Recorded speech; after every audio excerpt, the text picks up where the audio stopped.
Good evening. Welcome to our board meeting this evening for our guests, and I call the meeting to order. I don't believe we have anybody's on Zoom that needs to be recognized. No? Please stand for the Pledge of Allegiance. I pledge allegiance to the flag of the United States of America and to the republic for which it stands, one nation, under God, indivisible, with liberty and justice for all.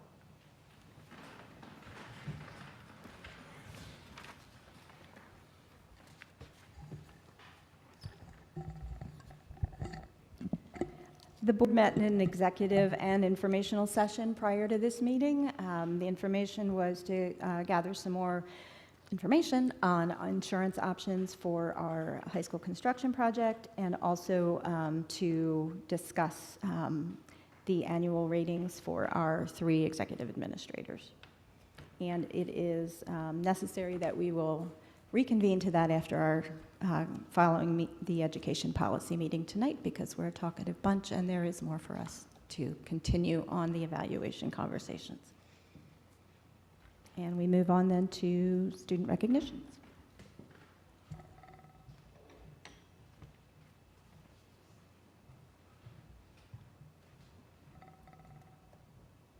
Thank you and good evening. Great to see everyone here tonight. I want to thank our students and their families who are here that we're recognizing. We appreciate, given that now school has ended, but last year we started this recognition where we were able to recognize our student athletes who performed at the state level through state competition, whether individuals or doubles or from a small team, things like track, like the 4x100 or 4x4s, etc. So tonight it's our honor to be able to recognize you, to not only say congratulations, but to thank you. We know that it's not easy to be a student, but also layering on when you are adding athletics and you are involved in athletics and academics. A lot of time, energy, and effort goes into that. You spend a tremendous amount of time trying to perfect your skill, and to get to the postseason in any particular sport is a significant accomplishment, but to get even in the states is a huge accomplishment. And if you medal at the states, that's even again, the celebrations just keep going. And so we want to just recognize you and thank you, but we also want to thank parents and guardians and family members, because we know you also spend countless hours, whether driving to, attending events, cheering them on, and all of that positive support and energy is what helps them thrive. So thank you, and thank you for being here. So to our students, when I call your name up here, please come on up. I'm going to start with Priya Christman and Kiana Wynn. They were 2025 PIAA 3A girls tennis doubles. Attended the championships for the tennis doubles. So Priya and Kiana.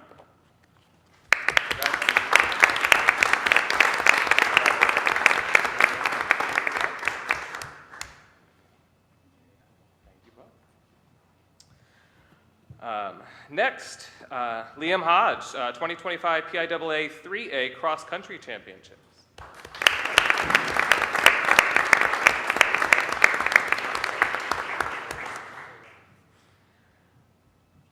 Grace Wagner, 2026 PIAA 3A Swimming Championships, the 200 freestyle relay. So we'll have Grace come on up.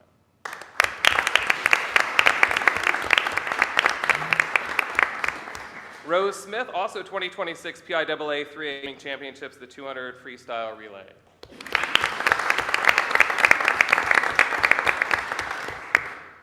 Addie Bushnell, the 2026 PIAA 3A Swimming Championships, 200 freestyle relay, the 100 breaststroke, and the 50 free. Congratulations.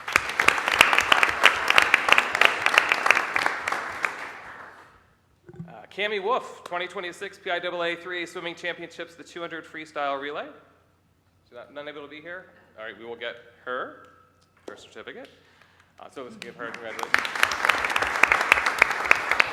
Also, Sunshine Whittington, 2026 PIAA 3A Swimming Championships, 200 freestyle relay.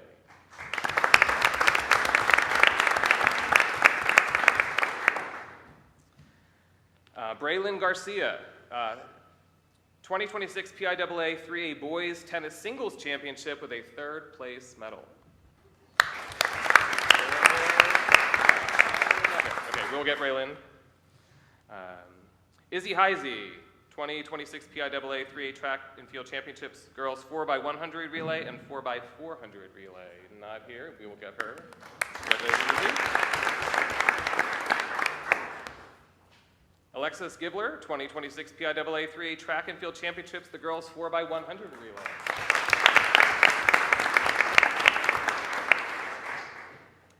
All right, next up, Jana Hilton, 2026 PIAA 3A Track and Field Championships, the girls 4x100 relay.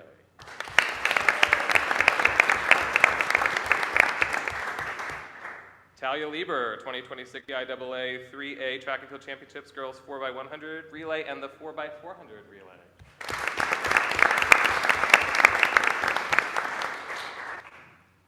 Cameron Smith, 2026 PIAA 3A Track and Field Championships, girls 4x400 relay.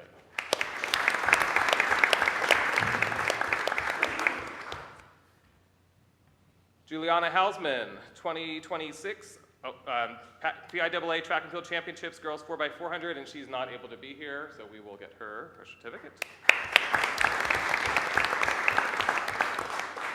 Wilder Long, 2026 PIAA 3A Indoor Track and Field Championships for boys shot put and 2026 PIAA 3A Track and Field Championship Outdoors for boys shot put.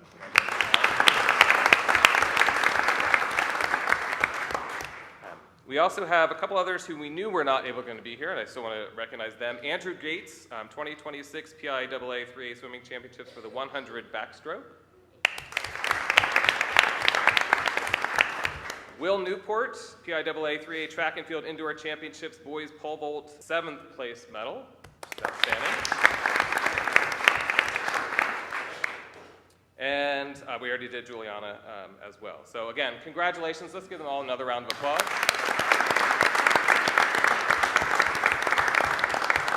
We're really proud of you and can't wait to see what you do next. For those of you who are seniors and are moving on, we wish you all the best in your next endeavors, and please continue to stay active and do those things that you love to do beyond the classroom. That'll help keep you fueled and give you that energy to excel in the classroom as well. So again, congratulations to all of you, and thank you, parents, for being here tonight and supporting your children. So thank you again.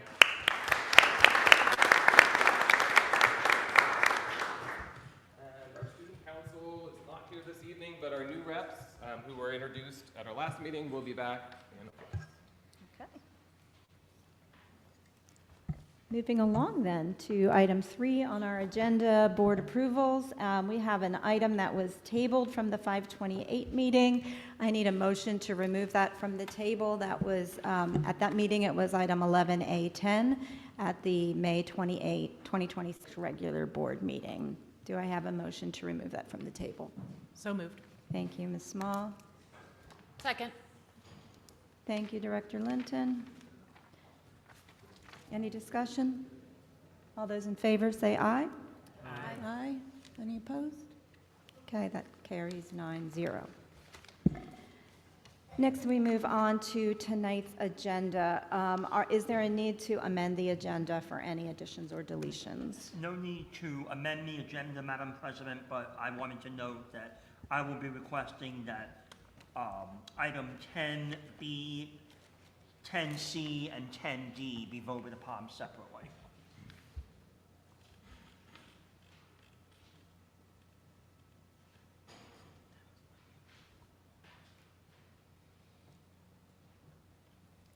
So noted items 10B, C, and D to be voted on separately. Anything else? I'd also like to ask that policy 201 under 11C, I believe it's item 3, be pulled to vote on separately. 11C, item 3, policy 201 to be pulled and voted on separately. Are there any other? All right. So with those switches, pullouts, is there a motion to approve the agenda for this evening with item 11C3, policy 201 pulled out and voted on separately, and items 10B, C, and D voted on separately. Motion. Second. Okay. That was Mr. Best for the first, the motion, and Mr. Williams for the second. Any further discussion? All those in favor say aye. Aye. Any opposed? All right, that carries 9-0.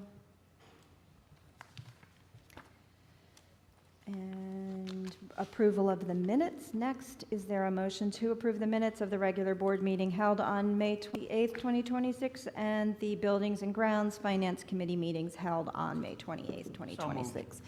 Thank you, Mr. Keener. Is there a second? Second. Is that Director Linton? Yes. Any discussion? All those in favor say aye. Aye. Aye. Opposed? That carries 9-0. I don't believe we have any residents' requests to address the board at this particular meeting. We will move on to the superintendent's report. Thank you, and good evening again. Several updates to provide regarding the high school project. First and foremost, as I've been keeping you updated, I wanted to make sure the public is aware as well.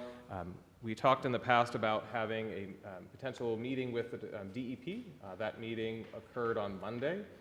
Also in that meeting was the members from the Lancaster Conservation District, ELA, Fidavia, members from our team, and the geotechnical engineers that did all of the geotechnical surveying and work for the land development plan for our project. That meeting was an opportunity for members of the ELA team working on the land development plan to ask questions, seek clarity from the DEP, to also for the geotechnical engineers to provide additional information and or work that they did when they were on site through their observations, through testing, to be able to talk and explain to the DEP why they made specific recommendations with regards to the existing basin. That seemed to be the heavy kind of focus of the DEP and the Lancaster Conservation District, but the existing basin that runs along Kaufman Road just outside the high school, because that basin will remain with the high school project. It'll just be extended or expanded. And given that's an existing basin, there are some provisions out there that the DEP was seeking more clarity on. So it was a very positive and productive meeting for the geotechnical engineers to explain their rationale as to why things were recommended in the way that it was with regards to our plan. In addition to all of the comments, there were, in a sense, 6 big topics that were discussed through that meeting that ELA was able to get solid clarification on, as well as the information and guidance that was provided from the geotechnical engineers. What I heard as someone not in the engineering world was, that makes sense. Please provide some of that additional context or material in your resubmission, which seems to me indicates all good signs as long as that information is indeed provided, which we've had a subsequent follow-up with ELA to ensure that they are working through the quality control, and that as they get ready for that resubmission, which should occur no later than June 16th back to the DEP, that all of that information will be provided as requested. In addition, I'm happy to report that we are on the agenda, we meaning the Hempfield School District, for our project with the Planning Commission tomorrow evening.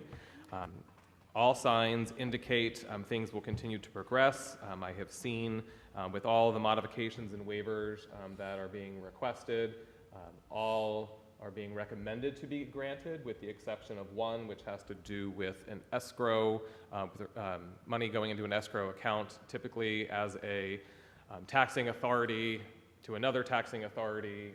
That always have to be the case. A letter of credit, something like that, potentially could be worked out. All signs indicate that we'll be able to address that very easily, as that's standard practice between taxing authorities. Other than that, everything seems to be on track through the Planning Commission. As long as we do obtain the necessary approvals, at the Planning Commission meeting tomorrow night, next Wednesday evening, we'll be back in front of the township supervisors for their meeting to seek their approval. All of those approvals are contingent on necessary approvals from the DEP, which, again, everything's kind of flowing in line and moving in the right progression at this point. Also, I wanted to share that permit applications for the high school project were already submitted to the township back at the end of May. We're just waiting to hear. Our architectural firm is ready and finishing up the final touches of all of the permit application for the rest of the high school project and everything south of Kaufman. That is scheduled to be submitted on June 18th. With regards to the PAC work, in terms of the trenching and the digging that is scheduled to occur, that is, in a sense, package 1 of a 2-package project, package 1 and then 1A. So they had the kickoff meeting on June 1st. All work is looking like it's ready to begin on June 21st with regards to all the trenching and getting all that going. The second package, 1A, bid opening is this coming Thursday. The goal then, based on that information, as long as everything looks good, all of the information is accurate with regards to the bid, we'll be providing that information to you in advance so that hopefully come June 23rd at our next meeting, we can proceed with voting items to keep that moving along. That is only contingent on that we get that information to you within hopefully a week's notice for you to have ample time to review and ask questions prior to the 23rd. And ELA, KCBA, any of those individuals would be available if should you have any questions that we are unable to answer. In terms of the bid for the high school project, the team is finalizing, even as of 4:30 this afternoon, we're still finalizing documents. The goal is to have bid documents available to potential contractors, bidders, tomorrow. On June 18th and June 30th, there will be walkthrough opportunities in our current high school for any of the potential contractors who are entertaining the possibility of bidding to walk through. Those will be guided tours. Based on who they bring, we'll have individuals ready to be able to show them specific areas that they need to see in order to make sure that they're providing the best information possible. As we continue, the bidding lasts approximately 6 weeks. The goal hopefully is to have something coming back late July, where we're able to present that hopefully at the July Building and Grounds meeting, and potential awarding in early August if all goes well. If it's a little sooner, possibly awarding sooner. All depends on those numbers and how those bids come in. Other than the high school project, which has been a lot over the last 2 weeks, things continue to be very busy across the district, even though school has ended. There's a lot of interviewing going on, summer cleaning has started, and the work at LPC with regards to the HVAC has begun. They showed up bright and early. They were prepping all along through the spring, but they showed up bright and early on June 1st, ready to go. So that work is in progress. That's what I have from an update standpoint with what's been happening in the last 2 weeks. It's a lot. It's a lot, but good stuff. Thank you. Good stuff. The calendar of events are listed, as well as, just a reminder, while it's not on this document, it was in board news, that our retreat is Thursday evening, and the enrollment report is attached. Very good. I don't have a lot comparatively. I was going to say about the board retreat on Thursday night. That will be facilitated by a representative from PSB, the Pennsylvania School Board Association, on Thursday evening. And yeah, we'll continue with our admin evaluation process later this evening and hopefully wrap that up in the next 2 weeks. And now we'll move on to adjunct reports and representative reports. Start with Mr. Keener from the Lancaster County Career and Technology Center. Thank you, Mrs. Brady. I was unable to attend the May JOC meeting because of a conflict with a Hempfield board meeting, so I have no report, but the next meeting will be on June 25th. Thank you. Sorry about that conflict. Mr. Wagner or Mr. Williams for the Hempfield Rec Center. The Hempfield Rec Board met on May 27th, and we had a brief discussion on strategic planning. And our next meeting is Wednesday, June 24th at 5 p.m. at the West Hempfield Township Building. At the West Hempfield Township Building. Interesting. Okay. Next is the Standing Committee Report, Buildings and Grounds. At our past Buildings and Grounds meeting, there were no action items, so I can pass this off now to Finance. Mr. Wagner. Yes, so we had a meeting on Thursday, May the 28th, normally Tuesdays, but because of graduation, it was pushed a couple days. So during the finance meeting, we had a budget update from Mrs. Hall. She presented an overview of the budget, including revenue expenditures, homestead, farmstead exclusion, Act 1 index forecast, as well as tax increase scenarios. The final budget is on the agenda for approval for this evening, which I believe we all are aware of. There was also a really good presentation by Lydia Tamayo. She presented an overview of fund classifications and designations, just really, really informative, and I think we kind of all agreed that we should be having that presentation once a year, or maybe more often than we have. So really kudos to her, high fives to her for a great job. And then the last piece was just a presentation of contracts that are scheduled for approval, also on the agenda for this evening. So next meeting will be in 2 weeks from tonight. So look forward to that. Thank you very much. We'll move on now to item 9 on the agenda, which is personnel action items. I need a motion to approve personnel action items 9B and 9C. So moved. Thank you, Mr. Williams. Second. Thank you, Director Linton. Any discussion? All those in favor say aye. Aye. Seeing no opposed, that carries 9-0.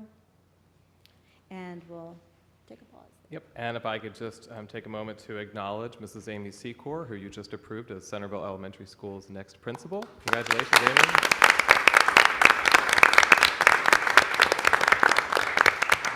We're very excited for you. Is there anything you'd like to share with the board?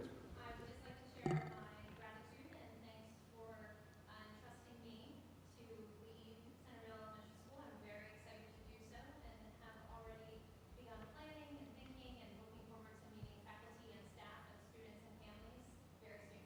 Thank you. Thanks, Thank Amy. you. Congrats.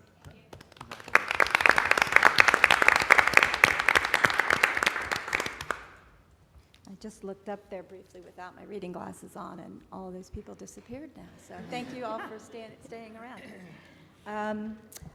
All right, we are on item 9-10, finance action items. No, administrative authorizations, 9C.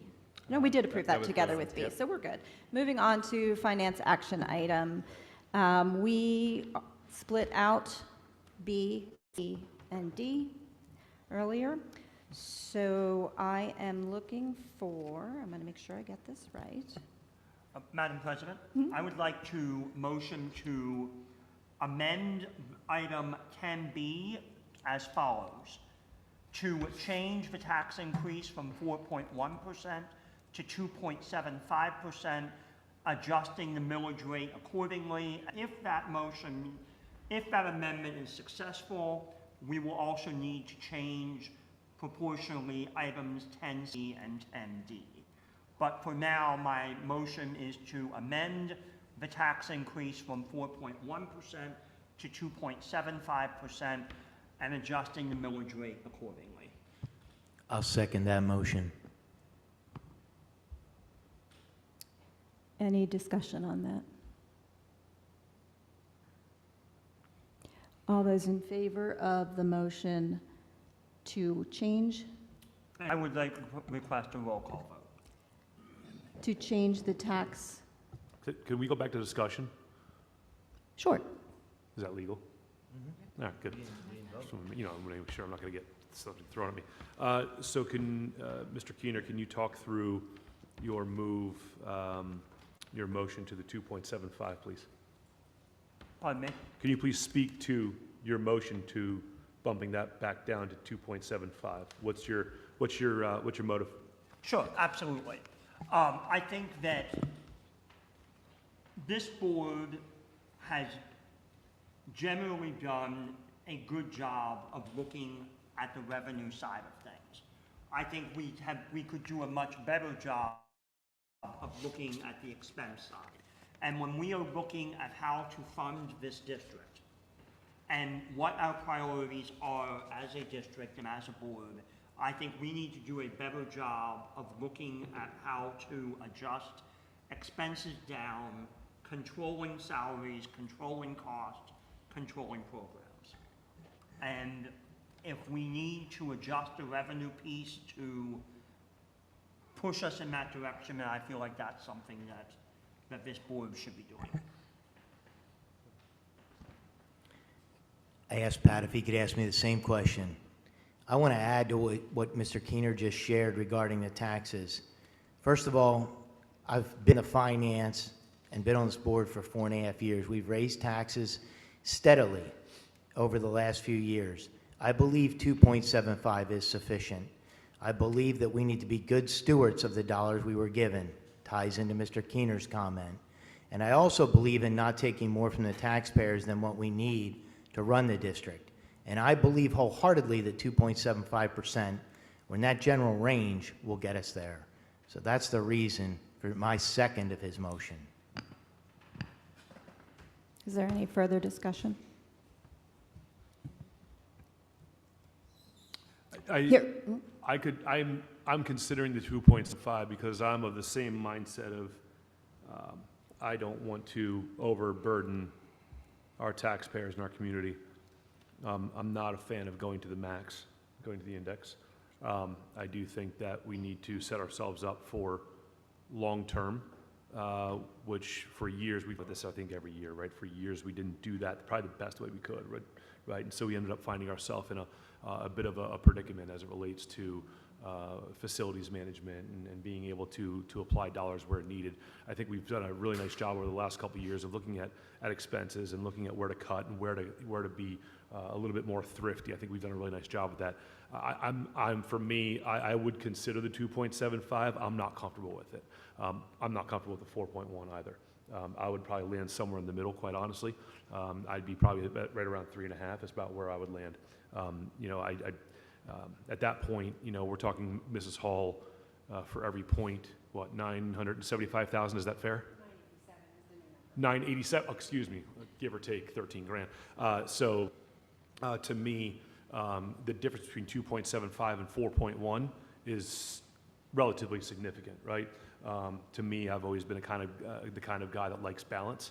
I want to make sure that, especially as I take a look at what we know today in terms of what the Act 1 index ceiling is going to be over the next year, 2, 3, 4, I want to be very, very careful and prove that we don't undershoot the number that we're going to choose today, right? And so, for all those reasons, I would say I don't want to.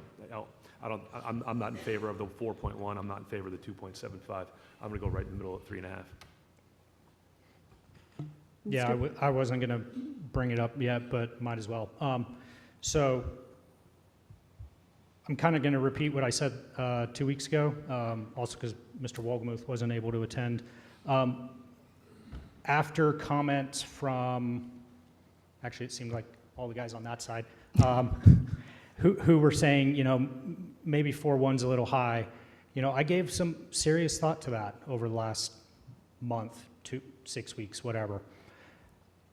And, could we take a risk that we're going to get the added funding? Yes. Has PA ever not increased the funding from the previous year? I don't think so. But again, it's gambling on unknown dollars, right? If they give us an extra $50,000, that's still more than they did this year, but that's not going to be enough to close the gap. Do we have a healthy fund balance? Yes, but do we want to start dipping into that? Because as other members have mentioned, having that fund balance helps to cover for the emergencies that come up, right? And we don't want to be stuck hanging, with not enough money to cover our obligations. So between those, I don't feel comfortable betting on that, and I also don't feel like it's wise to go into the fund balance. The other thing is, there are a lot of initiatives that we have talked about at this table. Full-day kindergarten. We have, so all of the building projects except for the high school and, if I'm not mistaken, Centerville Elementary, covered in that separate phase of buildings work, but we still have Centerville Elementary coming, right? We have the teacher contract coming up. We have a lowering Act 1 index. All of these things are compounding to the point where I feel that it would be unwise and not prudent to build ourselves that cushion for the things that are coming down the road. And especially because of all the things that we as a board are asking our administration to try and implement. Now, what I suggested last time was, if we go this route, I would think that it would be a good idea for the administration to come to us with, hey, the state gave us X dollars extra. This is what we're going to do with those dollars, right? This is the initiative that you have told us you want, or this is how we're going to invest that in these other things. That way we're being, I think, very deliberate and very good stewards of that money. I also, we're going to talk about this at the retreat, is starting to build a long-term budget, right? So that we're not debating this every I would say every year, but I feel like we're debating this every month as new things come to us, like, hey, approval for this new thing. We've got one other thing in the education later tonight for maybe not approval, but at least consideration, right? And I've heard board members complain that we're getting nickeled and dimed, right? We need to start making plans more holistically. And I feel like we should make that a condition of the higher tax rate. Can I add on that I believe also at our last meeting there was lengthy discussion about our support staff from Mr. Keener and others on the board and working with those numbers. So I think it is contradictory in a lot of ways, and so that was just a thought that came to me from the last meeting. Right. And Mr. Keener, go ahead. to Mrs. Eshelman's point, yes, I did raise the issue that I believe our support staff is underpaid, and I think anyone who drills down in our budget, that is not where the problems are coming from, okay? The problems in the budget aren't whether we're paying a cafeteria worker $13 an hour or $15 or $16 an hour. It's not whether we're paying a skilled tradesperson $25 an hour or $40 an hour. It is the spiraling cost of the CBA. It is the growing cost of the high school project. It is the as yet unknown cost of, as Mr. Best said, Centerville Elementary School programs like that. So I think it is disingenuous, Mrs. Eshelman, to say that our already underpaid support staff are the cause of the budget problem. No. So I just want to be I very, don't believe that's No, what not she said. cause, very just clear about a that. thing to consider, like many things to consider. I would not want that to be not considered. All right, I'm Mr. sorry. Wagner, go ahead. Not for nothing, and maybe I misheard you, but you just listed off a handful of things that would argue the point to raise it higher than what you've just proposed. So can you help me understand, like, can you back yourself out of the corner? Because everything, I'm not in a corner to back myself out of. What I will say is, we are talking, we have not committed to the high school project yet. We haven't seen any bids. We haven't approved any bids. We've heard numbers that keep going up and up and up. We still have the ability to value engineer that project, okay? The current CBA is what it is. Mr. Best just alluded to upcoming negotiations. I haven't heard that we're going to be starting them, but perhaps we are, and that's news to me, okay? My point is, there are all of these things out there that we are talking about spending money on, and if we are trying to build a budget cushion to guard against as yet undecided things, I have a problem with that. I'm going to add to that, whether you ask me to or not. Mr. Keener's comments are referencing the largest portion of our spend and managing those expenses, not necessarily a reflection of the tax increase that's needed. I think we have a motion on the table. I'd like to call the vote. All those in favor, Roll call. oh, I'm sorry, a roll call. I have one more comment. I my called the com- vote. We haven't voted yet. I do have one more Point of comment. order. You Excuse me, moved a Mr. little Keener? fast. Okay, point of order, if there is a motion to call the question, that needs to be voted upon, and they have to pass the motion to Okay. call the question. Or if Mr. Waldmuth has one additional comment. I just that have may one be more additional efficient. comment, that's all. Go ahead. My comment is to Mr. Best and his reflection on the increase. This board of the past 4.5 years has done a steady increase so that when we got to this point of the building project, we didn't have to spike taxes. We were criticized heavily for, I want to say, stockpiling money in layman's terms, which was designed to be able to be pulled from strategically over the course of the next few years as we start the projects.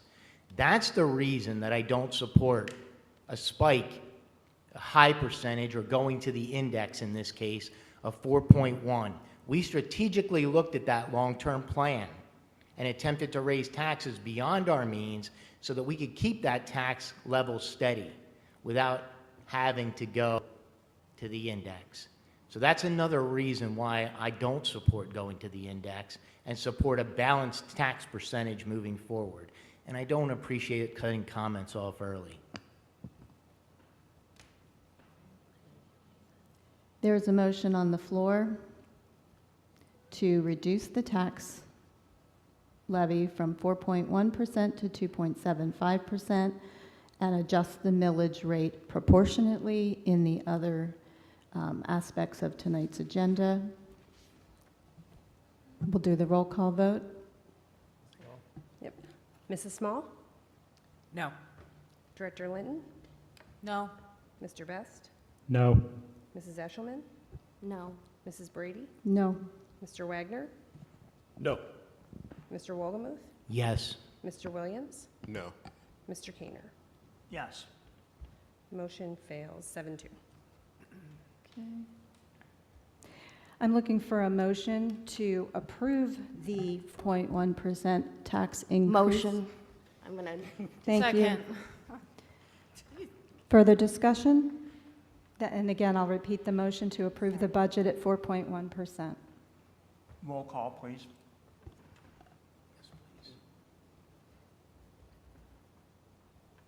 Mrs. Small? Yes. Director Linton? Yes. Mr. Best? Yes. Mrs. Eshelman? yes. Mrs. Brady? Yes. Mr. Wagner? No. Mr. Wohlgemuth? No. Mr. Williams? Yes. Mr. Keener? No. Motion passes 6-3.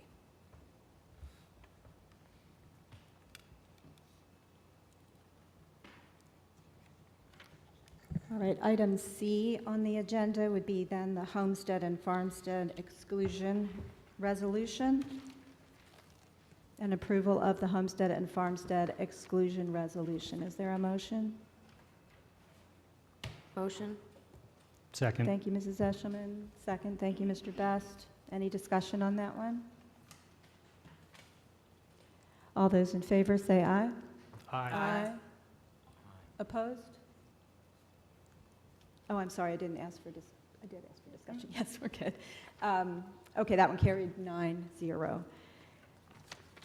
Finally, item D, the tax levy resolution, approval of the annual tax levy resolution, referencing the attachment. Is there a motion? Motion. Ooh.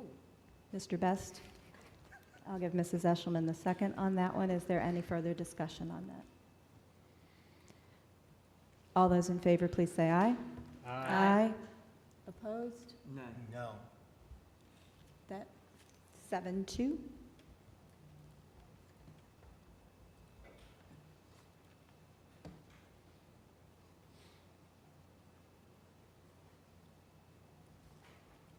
And we move on then to letter E on our agenda, contracts.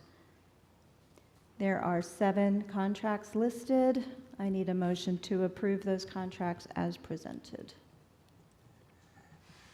So moved. Thank you, Mr. Williams. Is there a second? Second. Thank you, Director Linton. Any discussion on the contracts? Okay, all those in favor, please say aye. Aye. No? That motion carries 9-0.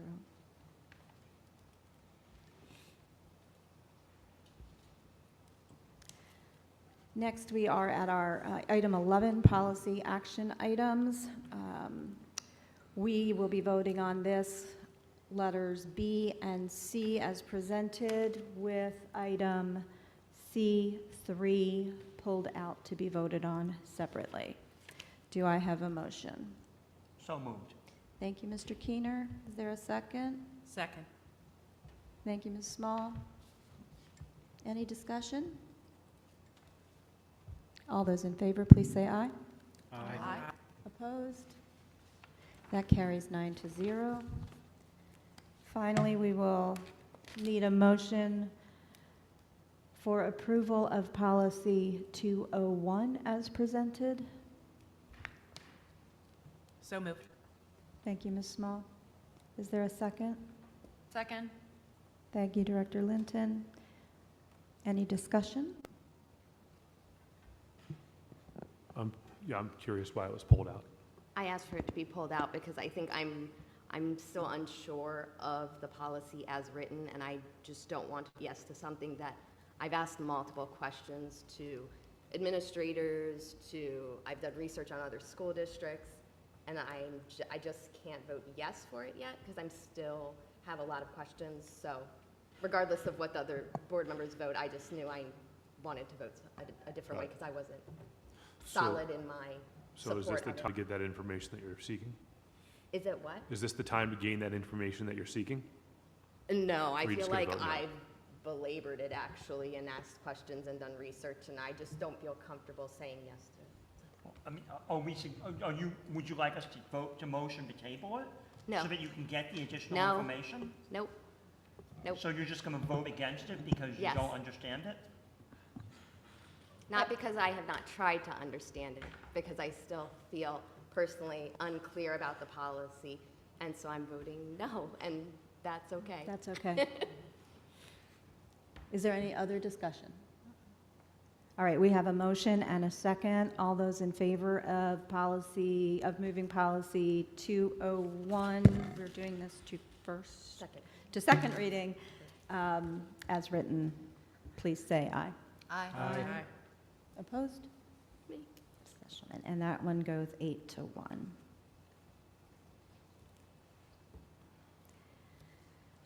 Other action items. We are item 12 now, approval for other action items B through I as presented. That would be additional contracted transportation staff, the HIPAA compliance officer, the investment officer, the tax collection bureau, the Lancaster Employee Healthcare Consortium, the Lancaster Lebanon Public School Insurance Pool for workers' comp, the PSBA voting delegates for the November meeting, and the memorandum of understanding with our 3 cooperating police departments. Do I have a motion? Motion. Thank you, Mr. Best. Second. Thank you, Ms. Small. Any discussion on those items? You two are getting a lot of hats. Oh, I'm sorry, Mr. Keener, go Oh, ahead. I'm sorry, yeah, just a question about item I, the MOUs. I know we re-up these every couple years. Are there any changes to them other than the dates and things like that? And if so, could you briefly summarize what those changes are? My understanding is they were very minor. Off the top of my head, it was to ensure, I think there was a piece around the special education officer or director of student services reviewing information prior to going to the police departments to ensure full compliance with state statutes in terms of students with IEPs, et cetera. And also there was, every so often they have to be reapproved, submitted back to the state by June 30th. That's why we're doing this particular piece. And we've engaged in additional conversations with all 3 law enforcement agencies to ensure and remind them that should there be a Title IX claim, that we will continue to investigate even though they're investigating, and that if they need us to stop for their legal investigative purposes, they need to issue something to us in writing with a definitive timeline. So we've had those conversations. That's not articulating the MOU, but that is spelled out very clearly, so everyone's on the same page with that. And the other part is just ensuring that we just have regular check-ins. Okay, so no So changes? that nothing substantive in any No, way. Because we negotiated some special body cam language a few years ago. That's That all is not changing. No, that's all Okay. still there. Yep. Okay, any other questions or discussion? And we've got all that done, so we can vote. All those in favor, please say aye. Aye. Opposed? And that one carries 9-0. Look at that. We are at our motion for adjournment to the Education Programs Policy, Personnel, and Legal Committee, and then following that, the continuation of our executive session. Do I have a motion? So moved. Thank you, Ms. Linton, Director Linton. Second? Second. Thank you, Mrs. Small. Any discussion? All those in favor say aye. Aye. Opposed? Meeting is adjourned, and you want to take a 5-minute pause for reconfiguration?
I believe we have one resident's request to address the board. I'll read this. The board provides a time of public comment at committee meetings for residents and taxpayers to bring their thoughts on specific agenda items to the board, but is not a time for exchange between the board, administration, and speaker. We ask that speakers refrain from identifying specific students, staff, or community members by name. Each resident is provided up to 3 minutes to speak at a committee meeting on a topic identified on the meeting agenda. Residents and taxpayers who are interested in making public comments must complete the electronic registration form prior to 3 p.m. on the day of the meeting. We have one speaker this evening, and that is Steve Walk.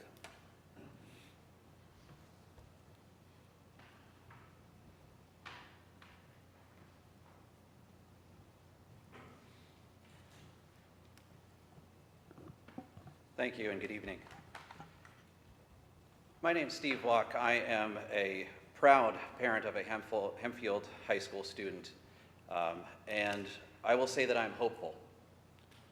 I'm not going to specifically be here to recount or admonish past missteps or things such as the 2022 passing of Policy 123.1 on transgender student athletes, or the 2023 revision of the book policy or the alignment with the Christian Nationalist group, the Independence Law Center.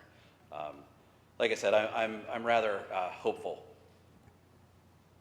I'm hopeful that the district is moving in the right direction as it relates to serving all students.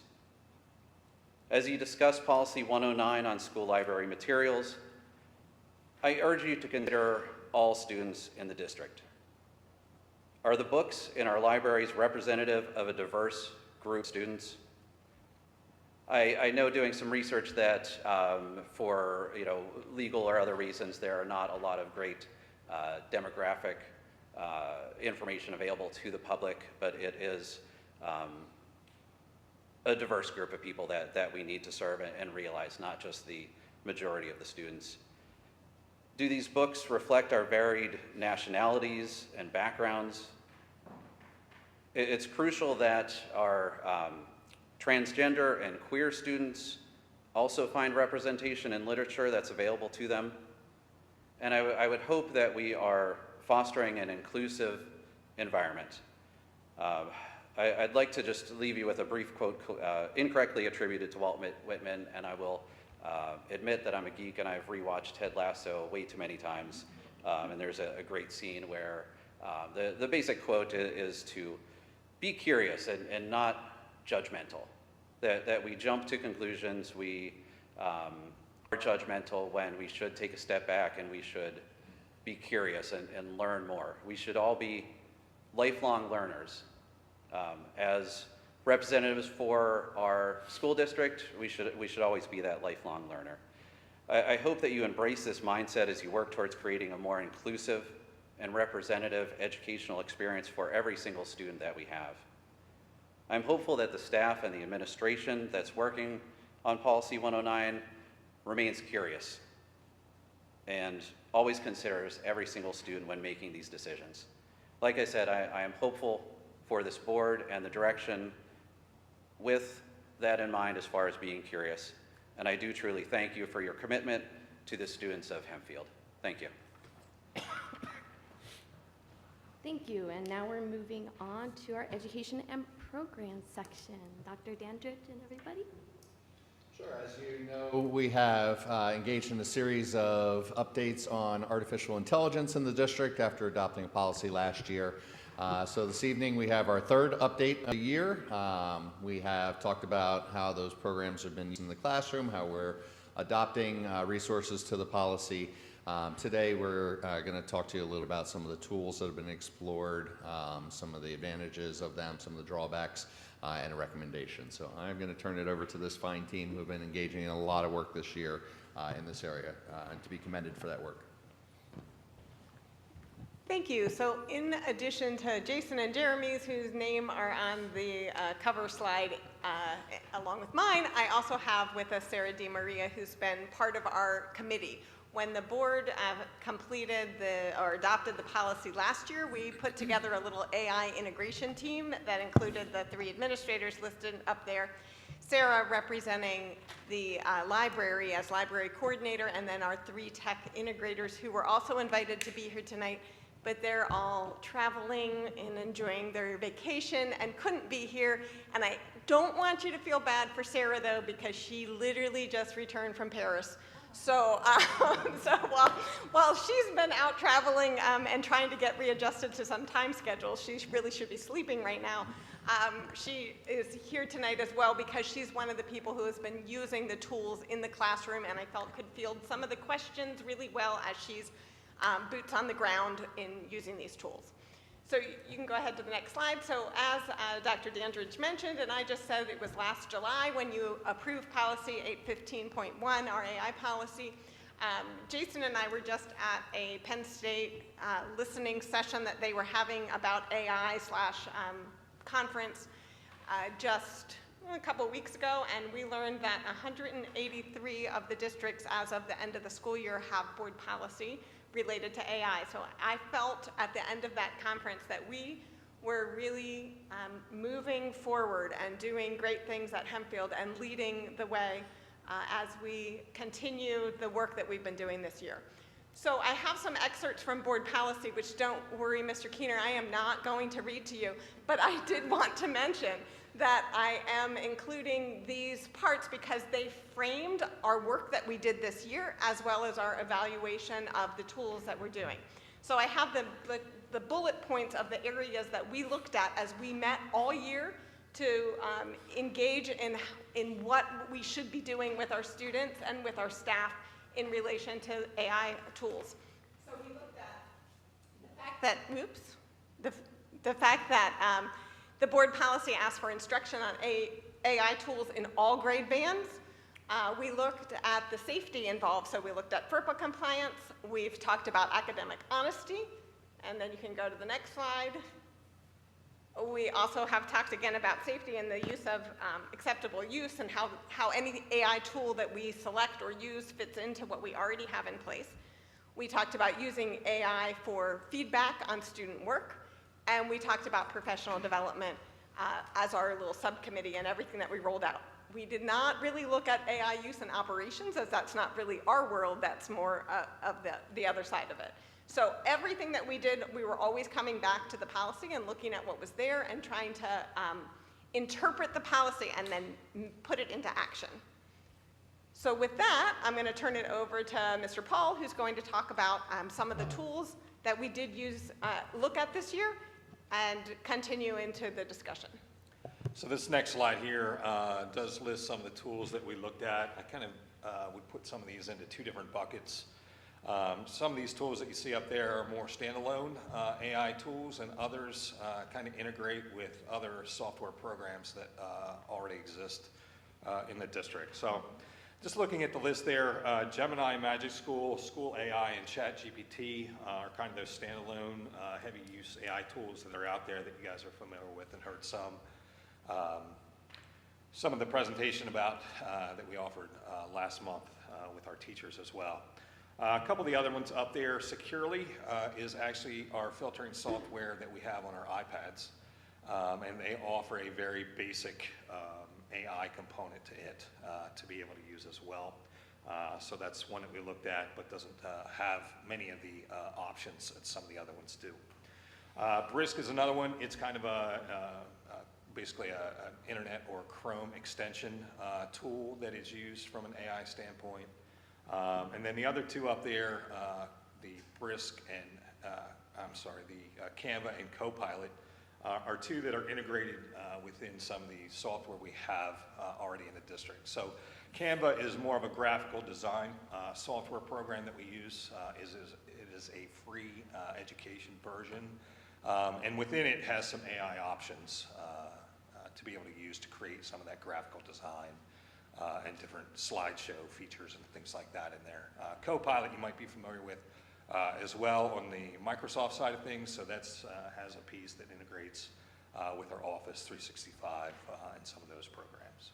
So that's the list of tools that we reviewed over the year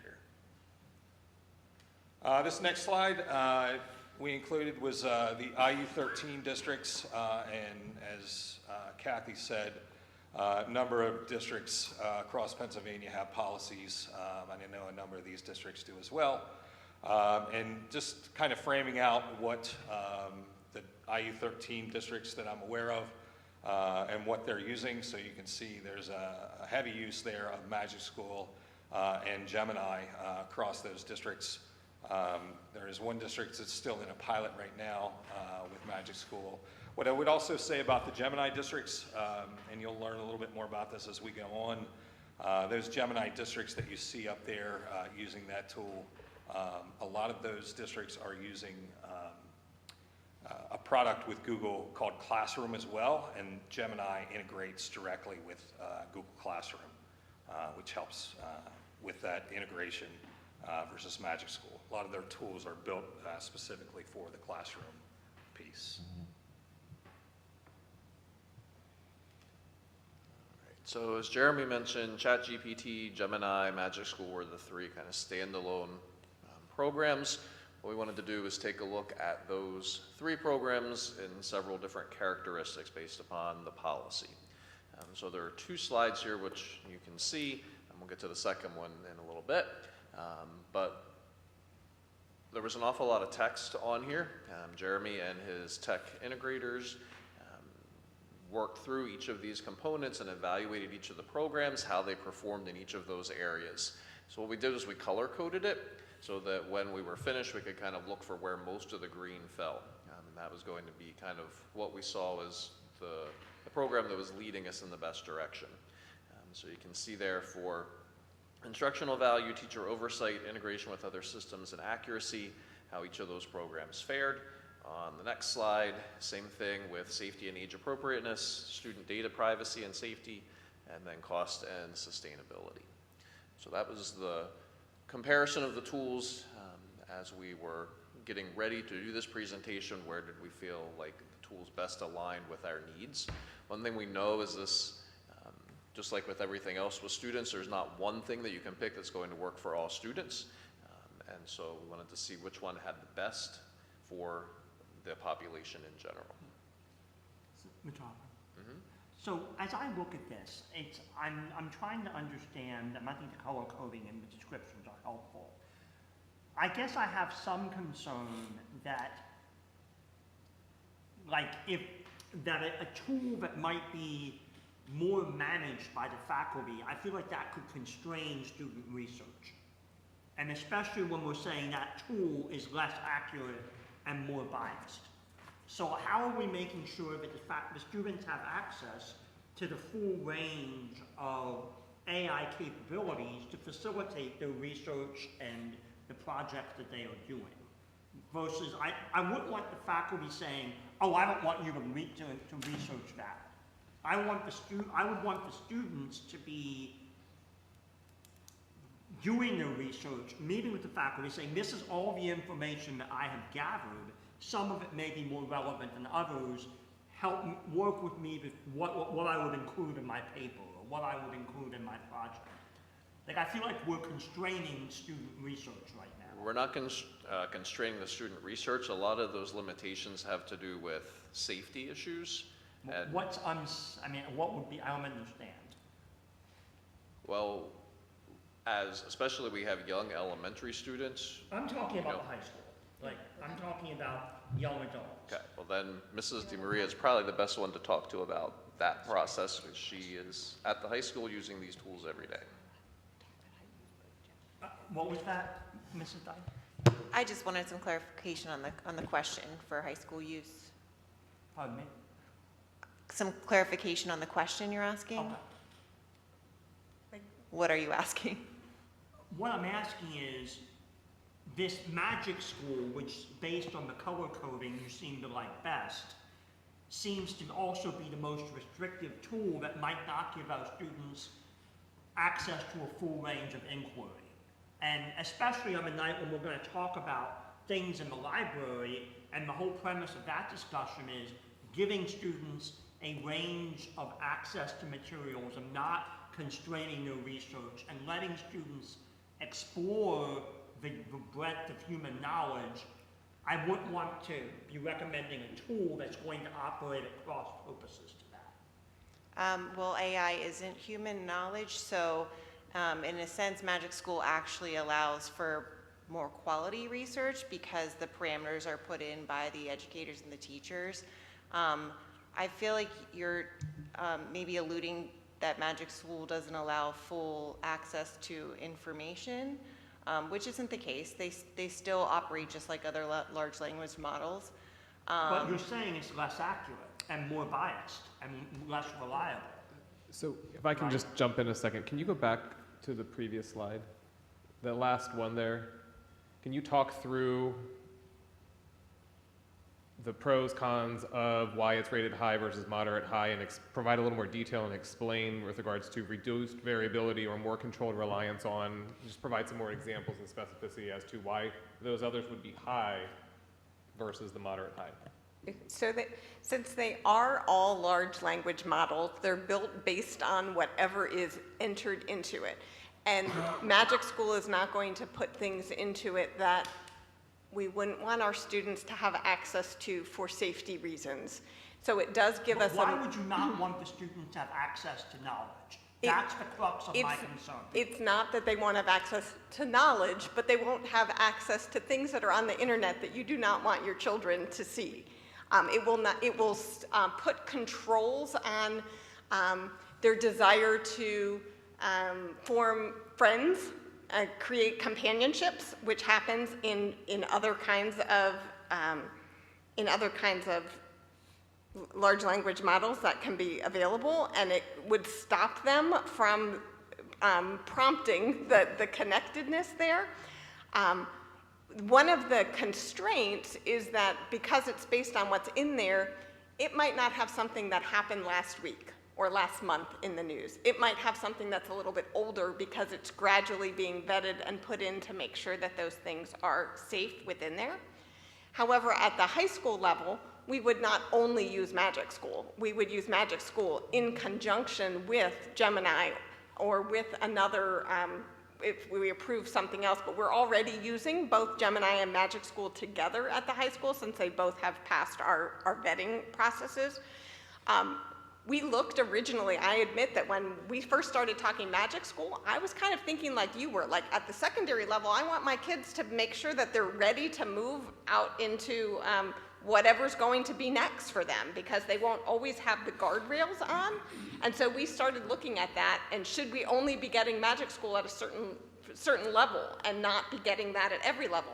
The licensing, first of all, doesn't work that way, but we also felt like merging the two together gave that, okay, we'll eventually be taking off some of those guardrails in some situations and then opening up more options for our students at the high school so that we can put the two things together so that we are getting them ready for whatever their next stages are. But we still have tools for teachers to use in Magic School that are invaluable at the high school. And if we just said, which we can't even license that way, as I said, I think Jeremy looked into that originally when we started looking at this. We can't license for just some of our students versus all of our students. Well, isn't that a point of negotiation? It's not a point of negotiation with them, but we want the tools for our teachers regardless. We want them to have the Magic School resources for teachers. It also, and Mrs. DiMaria can talk to this much more, but what we find is sometimes we want to be teaching the tool and sometimes we want to be using the tool. So we don't want to spend countless hours of instruction always teaching the tool when Magic School allows you to build the tool ahead of time for students, and that gets them deeper into whatever content we're trying to get them to, and that work is done up front by the teacher, and that can be done much more in Magic School than it can be in other areas. So the teacher's doing that work up front so that the students are not always using class time for that purpose, but they're using class time to get deeper into their research.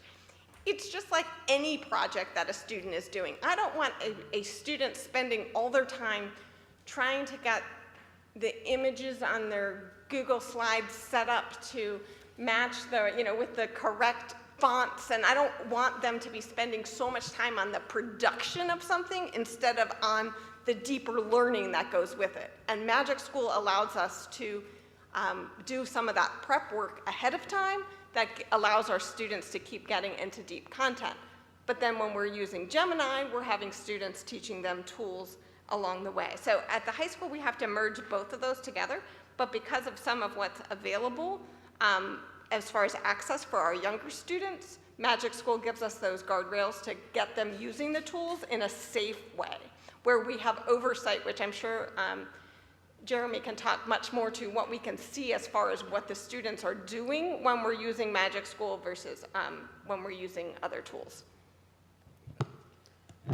So, I'm sorry, I didn't know we were talking about reliability and bias. So part of that reliability and bias is the AI literacy piece that goes into it that that we're starting at kindergarten, moving the whole way up through.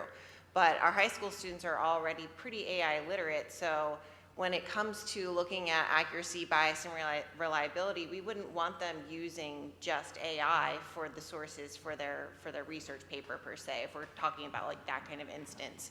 And like Ms. Dicey said, a lot of what we're doing in high school level research is using these tools, both Magic School and Gemini. There are times that Magic School is too restrictive, I would agree. And so that's when, as an instructor, we move to Gemini and we use a different tool and with a different purpose. And so when it comes to that yellow square there, if that's the concern, it's also a teachable moment. That's the literacy piece of the AI. We can't rely on this. If it doesn't seem right, we need to look for another source, just as we would prior to AI research. And then also in Magic School, we have the ability, again, like Ms. Dicey said, to build the tools ahead of time. So we're not going to give up our high-quality databases that we already have. The AI is helping our students get to that critical thinking level where they're finding their key terms, they're refining their thesis statements, they're identifying different variables that they can research, and then using that information that they gained in the AI tool that they use to go into the databases and apply them and to find scholarly journals and articles and vetted sources that are reliable. Then they're able to take those sources that they found and import them into Magic School, specifically Magic School, not Gemini. That wouldn't be an appropriate time to use Gemini, where they can then take their research questions and ask Gemini to help them look through so that they don't have to read a 117-page academic journal, that they could ask the AI to help them appropriately find the research that they would cite in their research paper. So that would be an example of using the AI in a sense that we want to use reliable information, but we're able to give the AI the information, the data set that it learns from, rather than it just scraping the entire internet.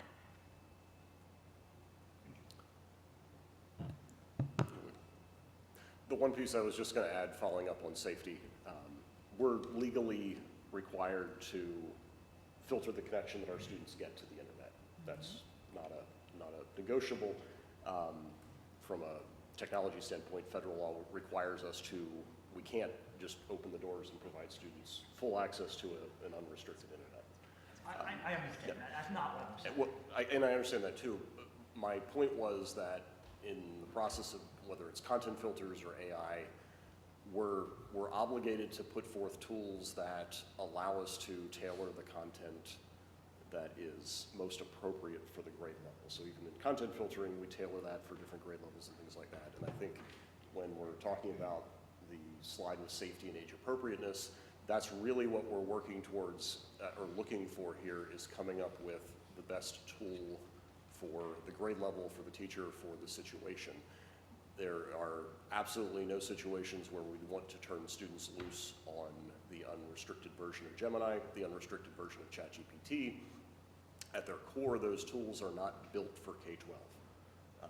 They've been adapted to work in K-12. They have some guardrails in there, but at their core, they're not built for K-12 the way that Magic School is, and that's really... What about our college and the high school? Our college and the high school students, were they expected to produce post-secondary quality research, and we are constraining the information that they can access? There's not a constraint, you mean in terms of AI or in terms of the internet? Both. The internet restrictions that we're required to put on there are generally focused around adult content, harmful, I forget the full list of all of the different checkboxes, but it's not around academic material. And to the point about, again, Gemini, again, even though this is the EDU version, it's still not at its core a product built around K-12. And so when we talk about safety, it's a lot of the fringe situations that potentially can emerge where the AI is hallucinating or something like that.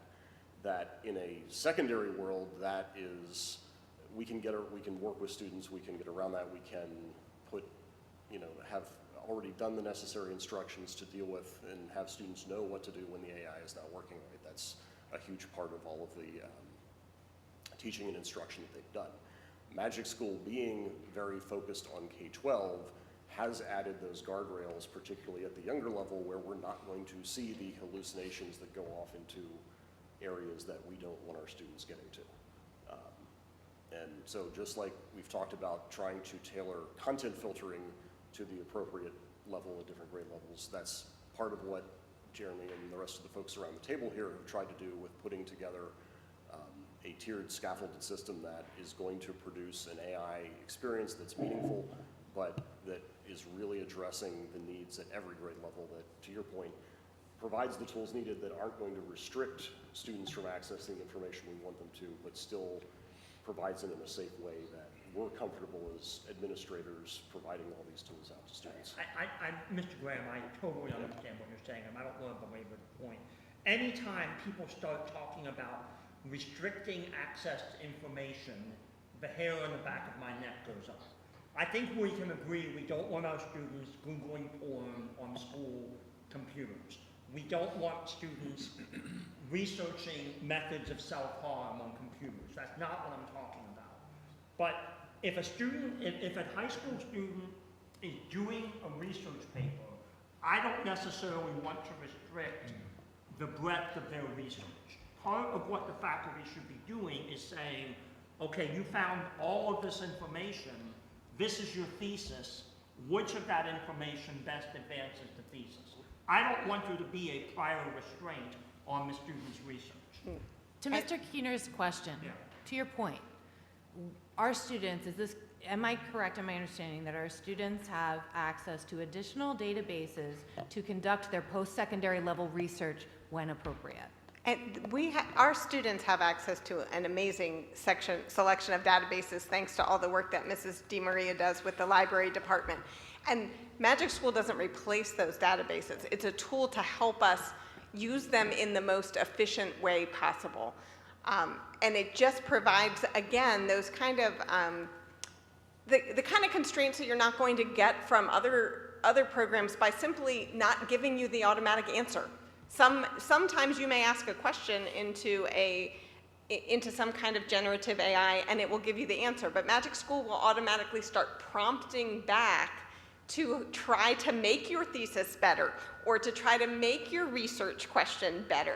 And then we're taking those research questions and we're going back now into the databases that we already have and we've already used. And then as Mrs. DiMaria said, maybe bringing some of those together, those different sources, and saying, okay, I've got these 10 different sources, help me evaluate which ones are the best ones to use within my paper, or consolidate the arguments so that I can understand them more, because oftentimes they are, we're giving them access to things that are very lengthy and maybe above their reading level if they are incredibly academic sources that we do have available. We have never had issues with not being able to find materials for our AP or our college and the high school classes because of the great work that our librarians do. So if someone comes to Mrs. DiMaria with a specific question that we don't have, I believe it's her mission to find whatever they need. That's what she thrives upon in her job, to make sure that she can find what they need to do the work that they need to. Thank you. I would also just like to add that there are occasionally times where the teacher would like to curate the material in order to better, prepare them to do that, as she's saying, the deeper work. And what AI does is it allows for increased differentiation. So instead of providing a shelf of 10 books on a certain topic, which is something I would have done when I was teaching high school on a certain topic or a project. Now we have the availability that within any given class, we can say, oh, you're interested in this topic, here's a shelf of 10 books for you and a 10 books for you. And it, creates a lot more opportunities for differentiation. So that would be my guess. I also want to, I think you all know by this point, I really enjoy this conversation because it's ever evolving. In the world, out in the world, students are going to use more than one tool.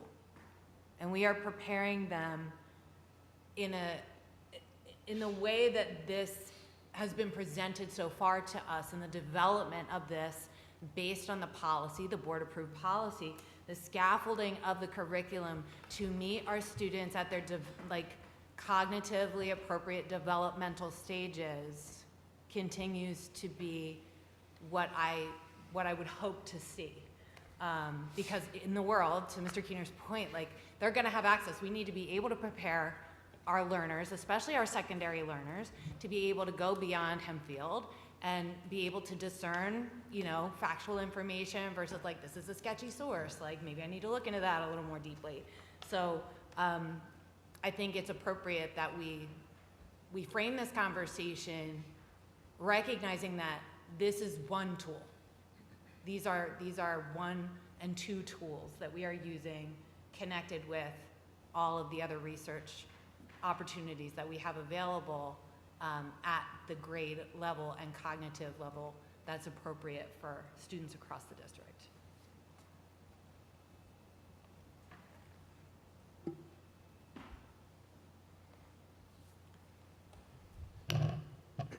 This next slide here just gives you a little bit of an overview of Magic School and its use from September to June.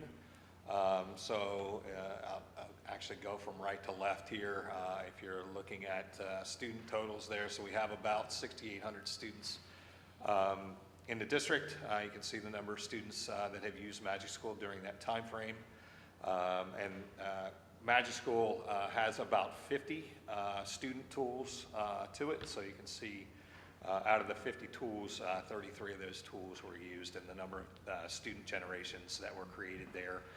So that's generation piece, again, is the input-output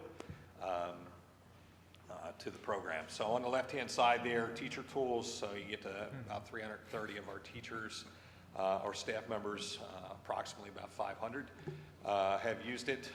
The number of tools that they used was 84 different tools, I should say, and Magic School has over 80 different teacher tools to be able to use, and you can see the teacher generations input-output there as well. So that was our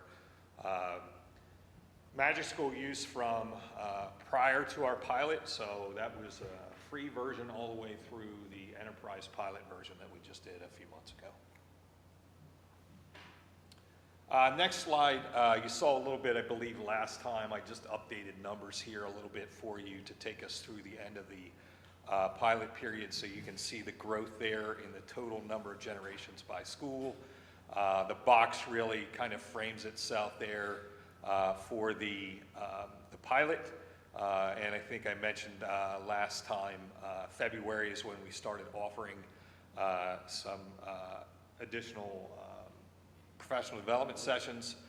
With that said, we had prior professional development sessions when we had the free version in September as well.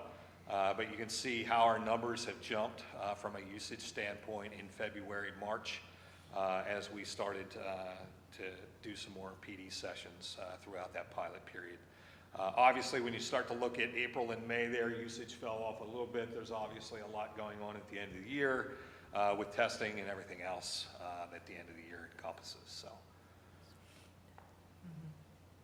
this next slide just kind of shows you how teachers are using Magic School, and you saw some of that in our showcase there. So, some of this is just broken down into some categories. Looking there in instructional materials, things like custom chatbot, rubric and presentation generators, choice boards, math story work problems, spiral reviews, informational text. Those are kind of the things that make up the instructional material side of things. Just going across there, looking at planning, so lesson planning, they have some different tools with that. Tool recommendations, so what tools to use for different things that you're using with students, project-based learning, and some group work generators inside the planning category there, and there's others as well. I was just highlighting a couple that we have here. From a communication standpoint, there's a text leveler in there, proofreaders, making your emails better. There's some translation items in there, summarizing text, building and help to build a better newsletter, those types of things under the communication side of things. And then the admin side there is being able to chat with documents, so being able to upload documents and chat with them specifically. Newsletters would probably fall under that administrative area there as well, professional responses, planner, team builder, icebreakers, and things like that that teachers use. So that's kind of how this slide breaks out as far as what fits into those different categories and how teachers are using Magic School. And as I said, and you saw during our showcase, some of those areas that they showed you that they're using with students kind of fit into those sections as well. This one actually switches to the student side of things. So this is student use by school. And so you can see our pre-pilot there, September through January, and then we started to move forward with the pilot, which gave us some additional accessibility and options there as well. So you can see the generations from a student standpoint prior to the pilot, and then after during the pilot, I should say, and the percentage of use from schools across there as well. This slide just highlights a couple of the top student tools that are being used.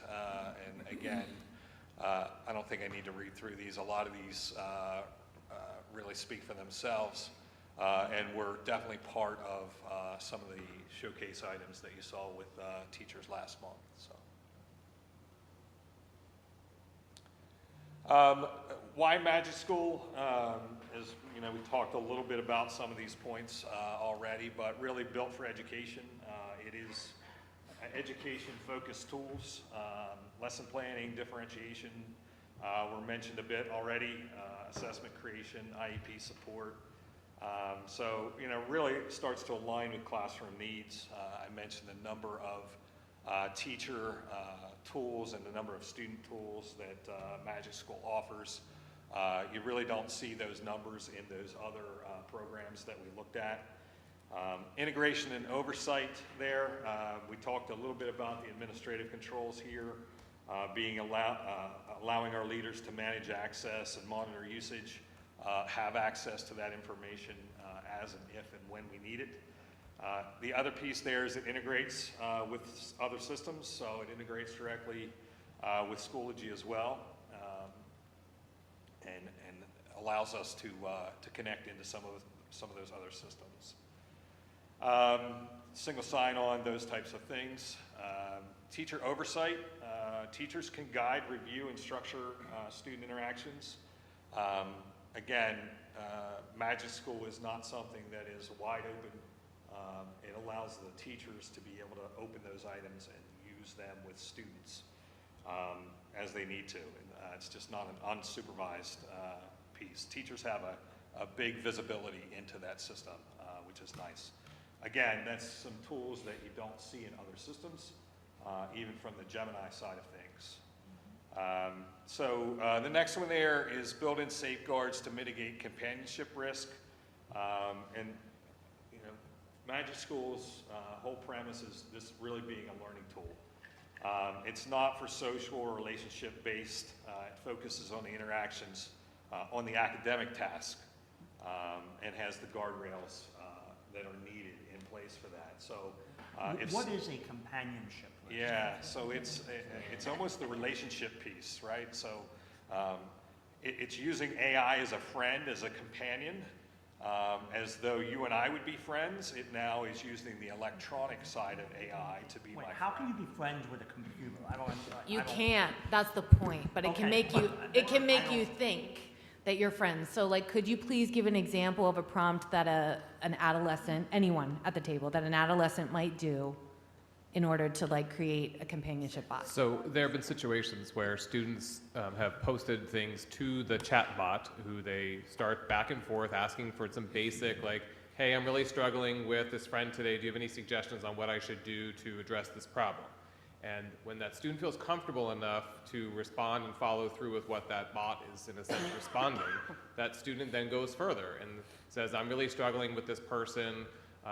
This person is doing this to me, bullying me. I'm thinking about potentially bringing a gun to school. Well, bot might say, well, that might not solve your problem, but that would eliminate that student. The bot is not trained to say, don't do that, it's against the law. It's trying to respond to that relationship that that student has developed with it, and based on how that student is responding or asking questions back, that bot starts to, in a sense, know that student, says, this is what the student likes, this is what the student wants to hear, and so I'm going to respond this way. So by that bot saying that bringing a gun will eliminate that student from your situation, that student then thinks, okay, if I bring a gun to school and shoot that student, then my situation's resolved. And that has happened across the country. We've also seen students interacting with bots where all of a sudden, and/or adults acting with bots, not just students, from trying to seek a counselor kind of experience. And there have been suicides that have occurred as a result of interactions that have occurred between the individual and the bot. Well, can't we just program them to say that if you do that, you should probably talk to your guidance counselor? That's what we're saying. That's what Magic School does. I'm sorry, I can't do it more differently. That's what Magic School does. That's what we're saying the built-in safeguards So are. it's programmed to Yes. say, I'm sorry you feel that way, you should talk to your guidance counselor or your parent or something like that. In addition to raising those flags with us so that we know that they had that chat in the first place. Actually, we'll flag them in the system as well so that we can see that, and it also redirects them back to the academic content. Okay.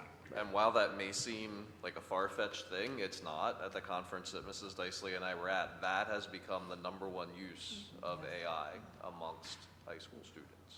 Amongst everyone. Well, everyone, but especially students. And so it's not something that's far-fetched. That is how people are using this. They're using it as a companion. The open source AI bots are quite concerning, so having those controls is the critical element for school systems. But we have to teach students, to their points earlier, that you can't just rely on assuming the guardrails are there.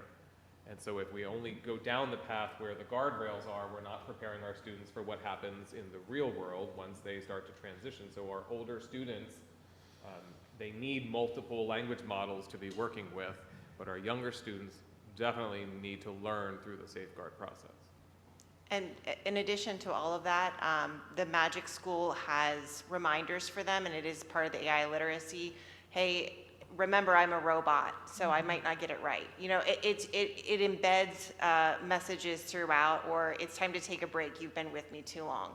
And pieces of the AI literacy, you know, when we're not having them use it, when we're talking about what AI means in their life, is you don't have to say please and thank you to your Alexa. It's not a human. And that point, I mean, it has become such a concern as we move on with adults, you know, using AI. That's why these pieces are so incredibly important, to make sure that while we still have them in K-12 education, that we're engaging in these conversations and this direct instruction. And that is part of the K-12 plan that we've been working on this year. So when we talk about AI literacy at the elementary level, the first lesson that they get in kindergarten is what's the difference between artificial and natural. I mean, it's that simple when you're talking to a 5-year-old. And then it becomes a little bit more. What's the difference between a machine and a human? And those are the pieces that we have to build from kindergarten on up, because of this concern within society as a whole about this #1 use of AI being used for companionship and therapy. And so we must be aware, not only with the tools that we're teaching, but all of the education that we're building in K through 12. So one of the things that actually Dr. Goodridge and Mr. Hoffman and I are meeting about sometime soon is that the counseling department's curriculum is up for review in the curriculum cycle. And so as part of writing that new curriculum for our counselors, we're going to be talking about how does AI fit into that, because we want to make sure that we're looking at this from elementary through high school, because this is a whole new piece of what we need to be aware of in helping our students make good decisions when they leave here. So some of it's about the tool and having a safe tool that we can teach them on, but also teaching them what it's going to be like when they are using other tools outside of school as well, because quite realistically, they are going to be using other tools outside of school. Last item on this slide here is just safe student use. I think we've covered that pretty well. The other piece I have up there is Common Sense Media. That's actually a tool that we look at. They review all different kinds of apps, websites, et cetera, out there. So that's one of our go-tos to look and see what kind of rating that they give some of the different apps and tools that are out there. And their rating on Magic School right now is 95%, both from the student data privacy side of things as well as the tool as a whole. So as a result of all of that, the recommendation that we'll bring to the board, and you'll have at the June our finance meeting, is to purchase Magic School for the upcoming school year at a cost of approximately $40,000. The rationale is really everything that we've talked about tonight. It's what allows us to take the board policy that was put into place last summer, especially the pieces dealing with safety, instruction, and professional development, and put those into place. Again, it's not the only tool we'd be using. We'd also be using Gemini, also be using the AI that's already in Canva. But in order for kids K through 12 to understand how to effectively and intelligently use artificial intelligence, we felt that Magic School is the best tool that allows us to do that for all grades. It allows us at the elementary level to feel comfortable and safe having kids use it. And then by the time they get to the high school, have opportunities with other tools such as Gemini that teach them what it's going to look like as they leave us and go into the world beyond Hempfield. So as Mr. Hoffman said, we would be bringing to you to review at the June Finance meeting a contract for Magic School. We would then continue with summer, if approved, with professional development in the summer and then into the fall. Continued work on that curriculum integration with the curriculum cycle. So again, this coming year in the curriculum cycle for writing, we have the counseling department and the science department. So those two departments would be the first ones, although everyone is already looking at ways to do this, as well as library is writing in the 25-26 school year. So all of the new lessons that they have developed this past year would go into effect in this coming year. We'll be continuing to be looking at expectations and evaluating the usage, and then continuing vetting tools, because as Director Linton said, the tools are changing constantly, and this is not just about a tool, it's about teaching kids how to use whatever tools are available in the right way. So that's going to continue. Maybe something better is going to come out in 3 years from now or 5 years from now, so we'll just continue to look, because the tools will change, but we need to teach the thinking skills that go with the tools regardless. Can I ask a quick question? If this would be approved, would this fall under a curriculum budget, a technology budget? Like what would be the thinking along those lines? We have this in the curriculum budget for the upcoming school year. It's already pre-budgeted? Yes. Okay, thank you. I have a question. Just so that I'm aware, I know we've approved the paid version of Magic School as a pilot because it is a more robust tool. How much more robust? Like, what are we gaining by paying for it as opposed to the free version of Magic School? Yeah, so I can take most of this, I think, and if anybody else wants to chime in, certainly do so. From the free version, they do offer a number of tools for students and teachers to be able to use. But from a paid version standpoint, you're getting unlimited, right? There's no limit to those generations for all staff and students. The output history is there, so in the free version, it's not. You don't see that history ongoing. So that's all there with student rooms and the customization piece as well. There's the oversight of student use, the moderation flags, so some of that safety, those safety features that we just talked about, we get in the paid version. Single sign-on, being able to have students and staff have a single sign-on into the system, as well as LMS, our learning management system integration is all part of that as well. The paid version also allows you to export stuff out of there. The free version does not. On the student side of things as well, it allows the work to be saved in the student room, so students can return to their history and be able to continue their work, which is not the case with the free side of things. Obviously, on the district side, there's oversight with staff and student use of the platform. We can customize chat bots and be able to push out, customize different pieces of the system and be able to push out for teachers or students to use that is not in the free version. Obviously, all those tools are centralized. Trying to think if there's anything else here that I missed. But yeah, so there's the other piece I guess I should mention is professional development. There's dedicated customer support. There's specified data privacy agreements versus the free product, which you don't get in the free side of things. So. Thank you. That's helpful. So, do you have more to add to that? No, I was just going to give an example of. Okay. Yeah, Jeremy pretty much covered it, but you know, when we're working on a project and a student started their research one day and going back into that, their research history, their output history rather, is really critical when it comes to AI, because if you ask ChatGPT something today and you ask it the same thing tomorrow, you're going to get two different things. That can not only be confusing, that goes along with that accuracy and bias piece as well.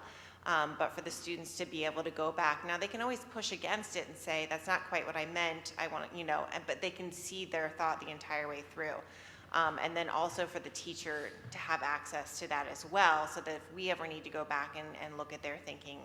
And again, all the things that I mentioned, like the students being able to take the research that they find in the databases and upload it into Magic School to engage with that research, that's not possible either without with the free version. It's not possible to do that too. So some of those capabilities that we really saw take off this year, we would lose access to those. I have a couple questions that I held until the end of the presentation. Based on what we talked about earlier on slide 4, it appears we have multiple different options on slide 4 that we already have in existence. How many of those do we currently have? How many do we currently use, and how many do we currently pay for? So Gemini is one that we currently have and use. Magic School obviously is the pilot that we're doing. Securely we have. Again, it's a very basic AI search tool from our filtering software that we have on iPads. I don't mean to interrupt you, but can you highlight which ones of those we purchase as well as part of that response? Gemini we do not pay for. Securely, depends on how you look at that. We don't pay for the AI piece of that, but we do pay for the software to be filtered. So we have to pay for that in order to get that. So a little bit of a trade-off there. Canva, I mentioned that the AI with Canva is kind of built in. That's more of a graphic software creation. And we pay for that as well? No, that's free as well. That's free? Yep. Completely free? Yep, 100%. Copilot, the version that we have right now comes with what we have. There are paid versions of that, but we do not pay anything additional for Copilot. ChatGPT, we do not have open and available from an educational side of things right now, but obviously not something that we're paying for, and Brisk is the same way as well. Do we pay for security? Securely is Securely, We yeah, pay for the Securely. content filter from Securely, and they throw the, as mentioned, very limited AI tool in as a freebie. So the purpose of my question is, I already knew we had multiple versions of this as an option. Why so many? Why do we need to continue with all of these? Why do we need to add another one, another paid version to this? And if we're going to add that, I want to talk a little bit and ask a few questions around ROI. So I guess I'll start with the question of why do we need so many? If I can jump in real quick, I had the same thought. I was like, well, shouldn't we just have one tool? But during their presentation, the sense that I got was, just like a craftsman doesn't just have a hammer, right? The saying goes, if all you have is a hammer, everything looks like a nail. It sounded like some of these tools are designed for very specific uses, and or ChatGPT and Copilot, at least ChatGPT, it sounds like you're using it, but it's not like not using it at all. Just to clarify, to Jeremy's point with the slide, these were tools that were reviewed as part of the process. That doesn't mean these are all in active use in the district. It just means that the slide was they were reviewed. Could you clarify which ones are actively under contract that are on that list? So Gemini is the version that is included with our Google subscription, which we pay nothing for. Arguably, there's a licensing agreement with it. Magic School is currently under the pilot agreement that was done as part of this trial. I don't believe we had anything, School AI, if we had a pilot agreement or a test agreement, it's done at the end of the year. Securely, again, is our content filter that just has a free AI bot lumped in with it. Canva is the free version that we use for graphics tools in a number of different classes across the district. To say that it has AI in it, it does, but that's similar to saying that AI is in Microsoft Office or Apple's suite of tools, things like that. ChatGPT, once we went in with Gemini on the preview, we have largely restricted access to ChatGPT for a whole number of reasons. Copilot, while it is available for staff, we have not pushed it in any way, shape, or form. The tech department uses it for some scripting, writing, and things like that, but it's not used in the general population. And Brisk, Jeremy, I'm not sure on that one. Same thing, we don't have it. Yeah, so to say that they're being used, they're not all being used. These were the tools that were reviewed. There's really only Gemini, Magic School, and bits of Securely that I would say are very commonly used. I guess my suggestion is to add another one to the mix, and I know you have something to say, Mr. Berners-Ky. Go ahead. No, I was going to ask you a question in a different way to build off of what you were saying that I think might be helpful to the group, just from a general understanding standpoint. If our students were to use Gemini, what other AI tools up there would mirror Gemini? And or if our staff used Gemini, which other tools would mirror exactly what Gemini could do? Because again, that gets a little bit to the point of what people are saying in terms of the tool, but if we were to use Gemini for students and staff, does it do everything that those other language models do? I'm not fully like the person that should answer that part of it when it comes to the financial piece of it, but it's my understanding that we would need to purchase additional licensing for Gemini, correct, to make it EDU? That is correct. The EDU does have a free version, but there is a paid option on the EDU to get additional tools to be able to use with the EDU version. However, if you compare that with Magic School, and even from a pricing standpoint, Gemini they have not built the tools out even in the EDU version for people to be able to use or districts to be able to use like Magic School has. You won't see 80 different teacher tools there. You won't see 50 different student tools to be able to use there. So when comparing those two, Gemini, again, is building their product for the classroom side of things, and there are a few tools on that end. But if if you were to compare Gemini today to Magic School, the number of tools that are built out there for either the paid option or the free option, just there's very little, if any, comparison. I feel we're complicating it just a little bit. All of those products have free versions and paid versions. We are only looking to recommend a paid version of one of those products out there for their artificial intelligence. That's Magic School. I understand that. I think I'm going to just cut to the chase. That's a lot of AI tools.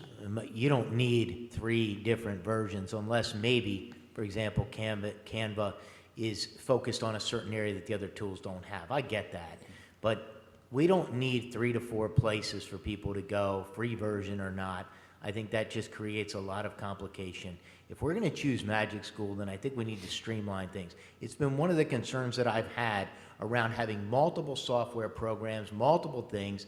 Groups are using one here, other groups are using them there, and we're paying for all of them, when they could all be using one. And so I feel like this is kind of headed down that same road, so I would just ask you to go back to the drawing board and figure out how you can streamline this. And if there's things you can change or remove or get rid of that we don't need, if we're going to approve Magic School, then that should be your primary, if we're going to start spending money there. And look at, do we even need Gemini? Do we need Securely? And I would say, I think that is the plan. That would be the only really paid option that we have up here. The other tools would be free tools like Gemini to be able to use and at the secondary level to move those students. As long as they're truly free. Yeah, they are. And so the Securely piece is an example too. It's an add-on that they throw in. It's not something we pay for. We're still going to pay for the filtering piece, which we have to Paying be able for it somewhere. But you're Actually, I would like to agree with that, and normally I would, but we haven't seen an increase in our Securely filtering pricing as they've thrown that AI piece in. So we had Securely prior to them having the AI. Yes. Yeah, I understand that. And again, I think to your point, all of the focus, or I should say all of the focus, 95, 99% of the focus throughout this entire thing is really focused on Gemini and Magic School. There's other bullets up there, but that, like I said, 95% of the use in the district is focused on Magic School and Gemini. Are there some very tiny pockets using, Securely or Copilot? Yes. Canva, I don't even treat in the same. Correct. It's Right. not even the same type of Different competitive software. tool in general. And ChatGPT, we have stayed very far afield from for a number of reasons. So we can provide in board news just a revised chart of all of these items, what will be available in 26, 27, what is projected to be paid, and what will be free from a standpoint of we're not paying for the language model. Securely is a good example of that, and that'll be identified in one piece, in one location for all of you this week. That'd be helpful. Sure. That would be helpful. Yep. I do have one follow-up question. It's related to ROI. I referenced it earlier. What work did you do on the ROI related to the use for lesson planning and some of the other things?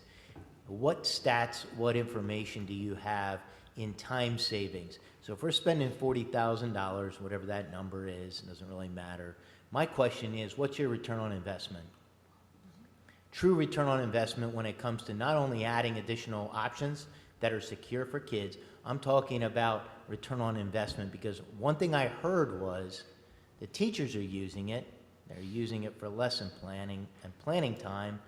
If return on investment is there and technology is being used correctly, should in essence become easier, requiring less time. How did you incorporate that into this pilot? So I can give you an example of that.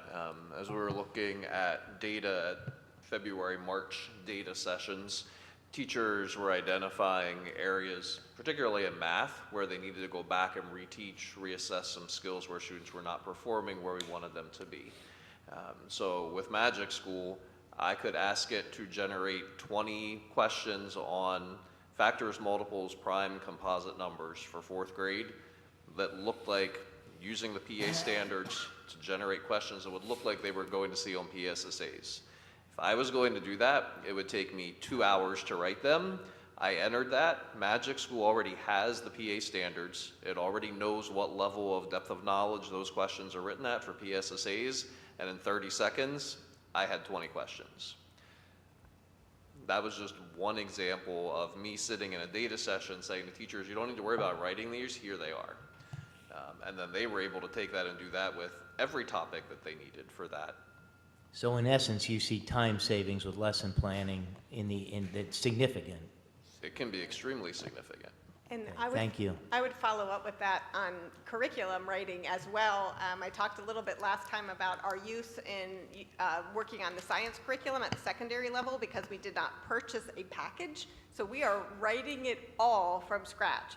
And while we did budget for paid curriculum hours for our teachers to be working on that, and I joke constantly because this year is science's year in the curriculum cycle to be writing, but we've been writing curriculum for 6 years at the secondary level. It hasn't stopped. It is so much work to design the assessments that have the 3D model of what we're expected to do now in science. This is incredibly time consuming. And I would be saying if Katie were here, she'll run down to my office some days and go, you wouldn't believe what I just figured out how to do using these tools so that it's saving us all this time. Now they do this, and then they have to still go through and look at every question because we also get things that the questions are wrong or their answers are not correct or they need to work through things. And that's where the teacher oversight and their expertise comes into play, but it is saving them so much time in building all of those things. And I'll give you another example, and Jason, jump in on this because I was not able to attend that one meeting. But I've had middle school English language arts teachers saying, we're doing all of these great things with wit and wisdom at the elementary level. Should we be bringing wit and wisdom to the middle school level, which would be me coming and asking you for $1 million, right, for a 6-year plan?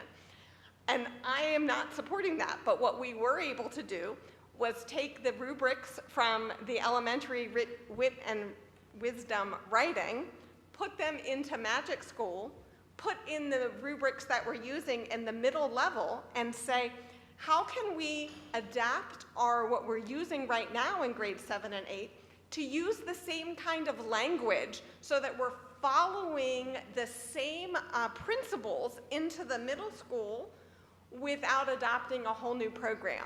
So at the secondary level, we are doing so much of that work on our own.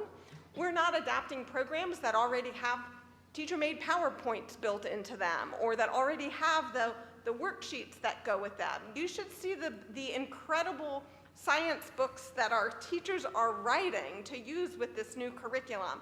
And they're doing this and saving an enormous amount of what would be paid curriculum time because these are our, not just lesson plans, these are our common assessments. These are those core pieces that is their curriculum that we're saving a lot. Now, I can't put that into a specific number, but I see that work happening and see how we're able to do that so that I am not coming to this board saying, hey, I want a new social studies program this year at the secondary level because we're writing it. We're doing that work. Is curriculum paid hourly? That is correct. We pay curriculum, and that's in the teacher contract that they get paid hourly based on their step 1 of the teacher contract. What's the rough hourly rate?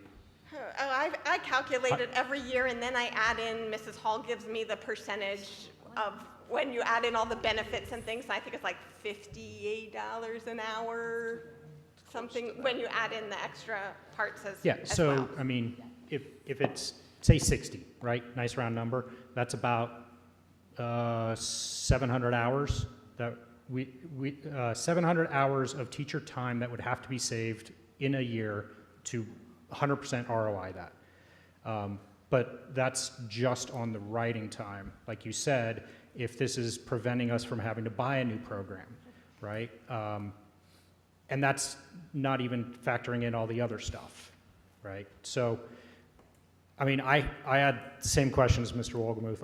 I was like, this is great. I love that it's quote unquote only 40,000, but we're trying to run a tight ship, right? We don't want to be just buying every cool fancy thing that comes by. Can we make do with the free version like Mrs. Small asked? I'm actually in favor of this, even if it might not sound like that. My concern is that we don't make the adjustments based on this investment in this product. What I want to see happen, and this comes from all of you, not from this board, that you take that $40,000 and you use it wisely.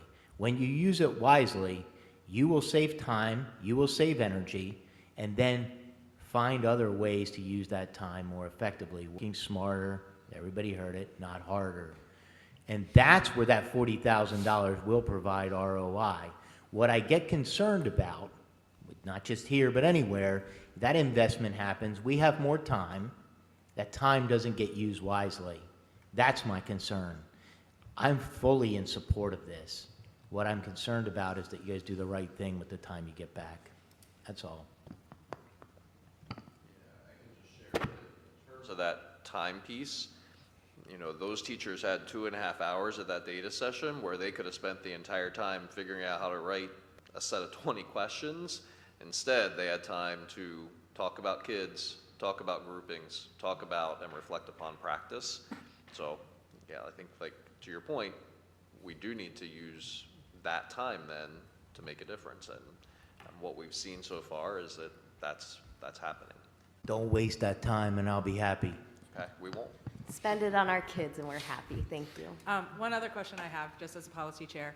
At what point do you think we need to revisit policy 815? Is that something we should be doing on a regular basis as a board? Should I just be checking in every once in a while to see where we stand on that? We bring it up regularly with Dr. Musser's schedule. It's probably due, I want to say later this year at some point. We will do that. There's a number of other things in 815 besides this. So one of the asks last year as they adopted the AI policy was to try it out this year, see how it was using it. Overwhelmingly, we're hearing very positive feedback about that policy and how we're using it in the classroom. As there may be some recommendations for adaptions, we'll certainly bring that forward. We just received some legal guidance too, and I have not had a chance to go through all of that and have a conversation with Mr. Graham in terms of some of the acceptable use connections with AI, so it will be coming back regularly. Thank you. I have a, sorry. Yeah, you should go I ahead. have a hopefully very quick question, just to clarify.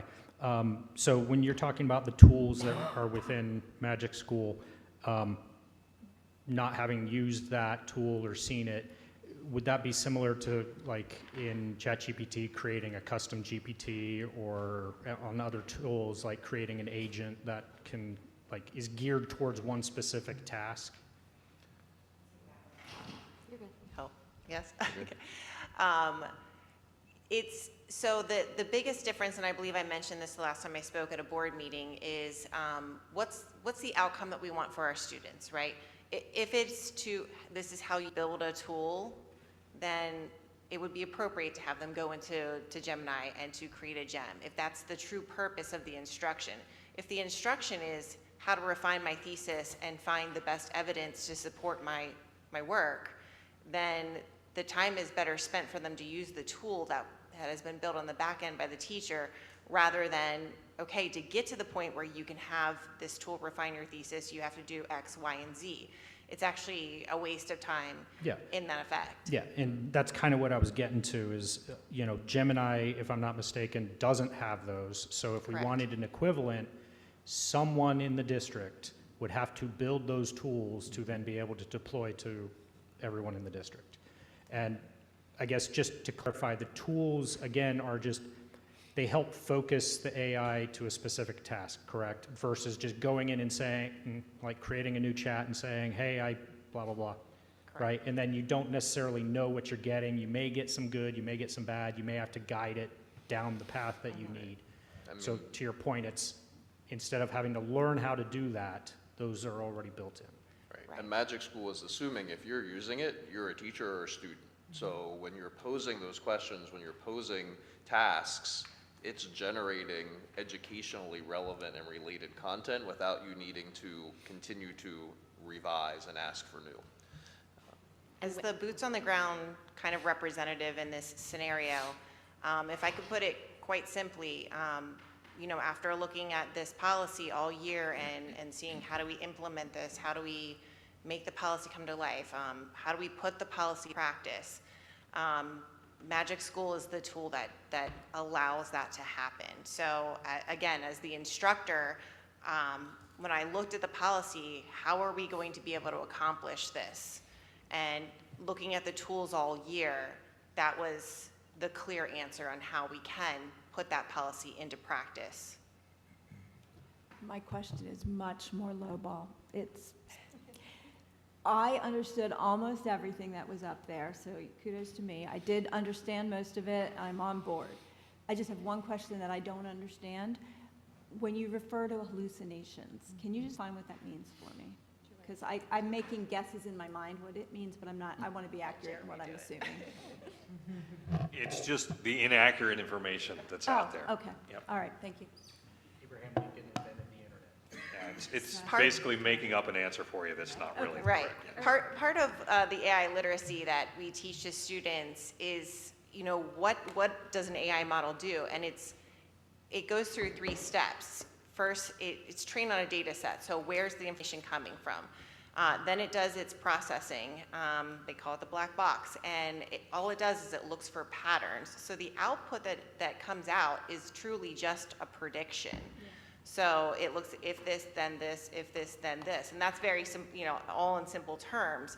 But part of what students need to understand through what they're learning in these lessons is, oh, so I should double check it. And, the human oversight piece is huge.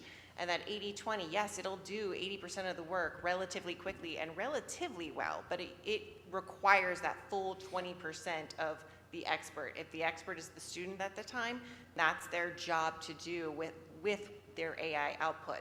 Understanding that AI has no context, it has historical bias, and that, it doesn't even take into account things like with statistics, it's still just predicting what it wants you to see in the end there. It's not understanding sarcasm. We talk about that with our students. Like, think about, we have the First Amendment right, so anyone can write whatever they want on Reddit, right? They're sarcastic. Think about the memes we have out there. So, that human oversight piece of it is huge. And again, this is all just coming from a place of, practice. Right. No, I understand all that. I just wasn't sure how the term hallucination was applied, so that's perfect. Thanks. And I will throw out there that when I heard the Millersville professor speak at the community outreach, he said that they're moving, the movement is to use the word fabrication more as opposed to hallucination. So if you start hearing us here saying fabrication instead of hallucination, we're starting to see we're in that cusp of going from one to the next with that. Thank you. Thank you. So I just want to thank the team and really commend them on the excellent work they've done this past year. This is no small task. This was a monumental project. We talked a lot about how best to present this information to the board because it is an ever-evolving area. We talked about, do we do live demonstrations? Like, how do we get you to really understand some of these really complex topics that they've been kicking around? The ROI, the efficiencies are important to us, but so is the quality of the work and the critical thinking that our students are going to be doing by using these tools effectively. You're right, this is just a tool. Unless all of the other complementary pieces that they put in place are surrounding that tool, we're nowhere. This team has done an amazing job, and I really appreciated the work of each and every one of them. So thank you very much for that. All right, and then I have our annual end of the year review. Done this the past couple years just to kind of put a bow tie on the year. In August, I will typically present on what the anticipated initiatives in the educational world that we're going to be working on. And then I have come back in June the past couple of years just to review that. This is essentially the presentation that was given in August, just so we can reflect on that work. I will not spend tons of time because I know you've seen this all year long. But as we presented last August, our administrative focus was on accountability and being results-oriented. We've done a lot of work in that area this year. Those 3 goals on the screen, every single one of our administrators had a goal in that area. Have been working on a comp plan goal, an academic progress goal, and a personal leadership goal. And we have been really digging in and adopting the new vision based on the comp plan. We've worked on consistency across the district, so we've been expanding our bullying and cyberbullying work. We have a large percentage of our staff now trained on the McGrath program, which has been a great partnership. We were talking in August about our expanded student mental health programming. We have recently been working with Touchstone on potentially some secondary content that we can bring into our high school, focused on mental health, bullying, cyberbullying. As you have heard many times this year, we adopted the new STEEL standards, and obviously this year the state gave us the blessing of moving to online state assessments. So that took a considerable amount of work to move the PSSA and Keystone testing all online. From a curriculum cycle, the departments that were in their writing year were social studies, library, music, art. So that was a considerable amount of work that those departments put in this year. Next year, as you heard Ms. Steisley say a couple times, we have our counseling and our secondary science curriculums that will be in their writing years, so you'll be hearing more from them next year. At the elementary level, we were focused on taking a look at the elementary schedule. As I've talked to you as a board, we did pause that work for a year as we continued to work through full-day kindergarten, but we will be bringing that work back next year to try and put some great structures in place for our staff to preserve some common planning time, some consistency in the special areas, and the intervention time that they are using in the classroom. Obviously, in the elementary, we had our PhD Science STEELS implementation this year. We continued to expand junior achievement in all of our classrooms, which is a lot of career readiness and awareness, financial literacy, lessons, and partnerships with our community. This is the second year, I believe, that we've used Renaissance for our benchmarking of our students 3 times a year, as well as some of the complementary products that Renaissance brings with it in the classroom. So a lot of time and energy in the elementary on those bullet points. At the middle school, we have had some beginning conversations about the current schedule that they've had in place for a number of years. Those will expand next year. This was the first year that in the secondary, both middle school and high school, had parent-teacher conferences, so that was a pretty significant lift there. They expanded the step-up day that the high school started the year prior to bring that to 7th grade this past year, which was a great success, and they're already building on that for next year. And they are working between the two buildings on expanding and unifying some of the intervention work that is done in the elementaries so that it's more seamless as students move up from elementary into the middle to have similar types of supports and to have the school really focused on what the needs of the students might be. So that work is ongoing and continuing. At the high school, we have had the request from the board and spent several meetings, a lot of work this past year looking at our schedule, looking at graduation requirements, doing an audit in that area, and it brought some of that back to the education committee. As you know, the theme of the high school was to try new things. You heard that many times throughout the year from Dr. Brossman and the team, and I think it was mentioned multiple times at graduation about how well that resonated with the students and the staff and how they incorporated that into their work this year. The high school project has been monumental. It is ongoing. Excited about the work that's going on there, and like I said, secondary parent-teacher conferences were new this past year. At the district level and some of the initiatives that we've been working on, adopting that new vision, the Learning Together, Shaping Tomorrow, and really ingraining that in all of our work. At the accountability and feedback, we had administrators partnering with our teachers in classrooms, engaging in instructional conversations more than we have over the past couple years. The real quick walkthrough numbers, we are up by about 58% of our administrators being in classrooms with teachers, which is fantastic. We did a book study among the administrative team on Clarity for Learning, which we are looking to build on next year. And some of the administrators were using those for PLCs in their building. Teachers really that have been exposed to that book have responded well to it. It's not necessarily new information, but it's really clarifying some of the work that they're doing with some common language. You know a lot of the work we put into full-day kindergarten, excited about the direction that that's moving, and looking forward to full adoption in a couple years, but expanding it next year.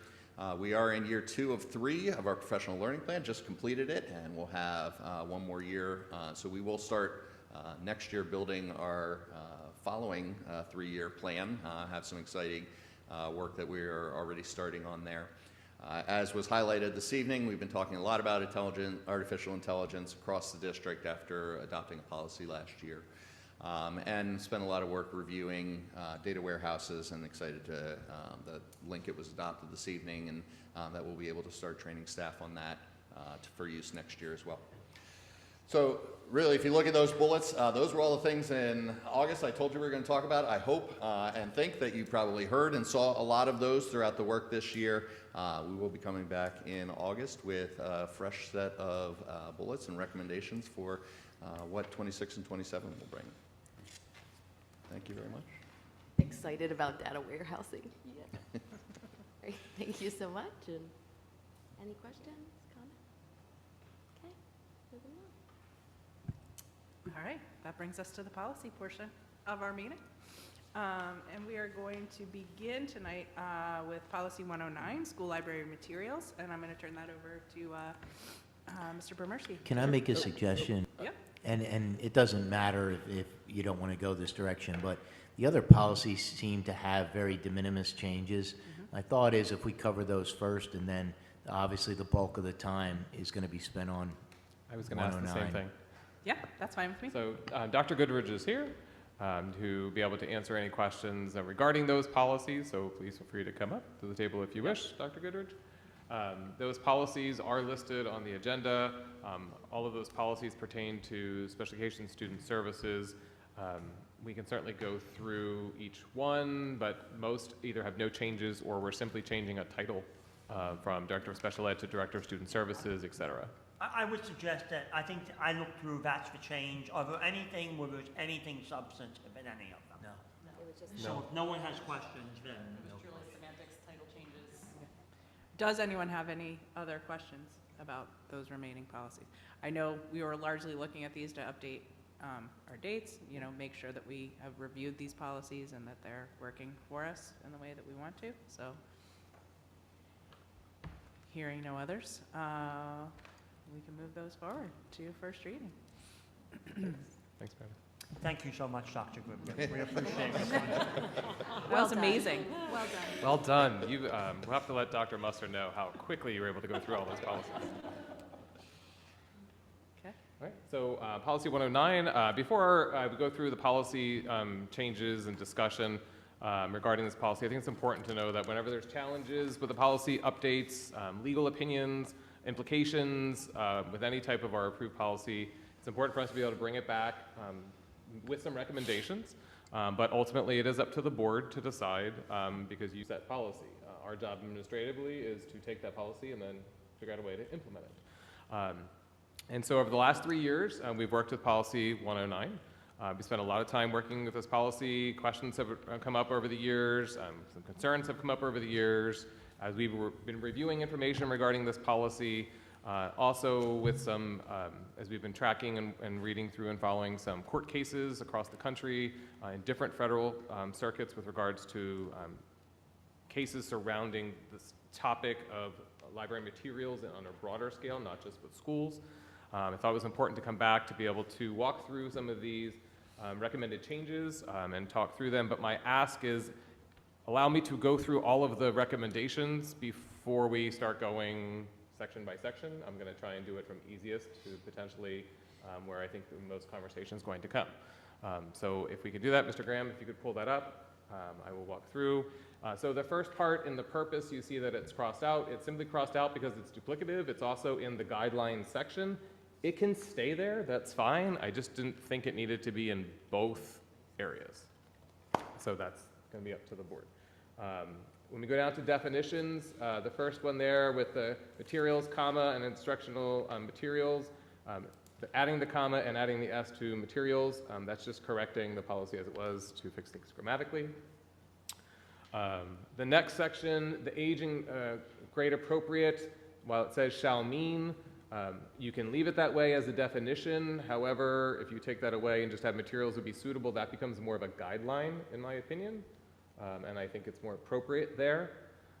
The question that has kind of been questioned over the couple years, but asked recently for the board-approved educational materials and reference materials primary sources, this would be an exception to, in a sense, the definition of aid and grade appropriate with regards to sexually explicit content.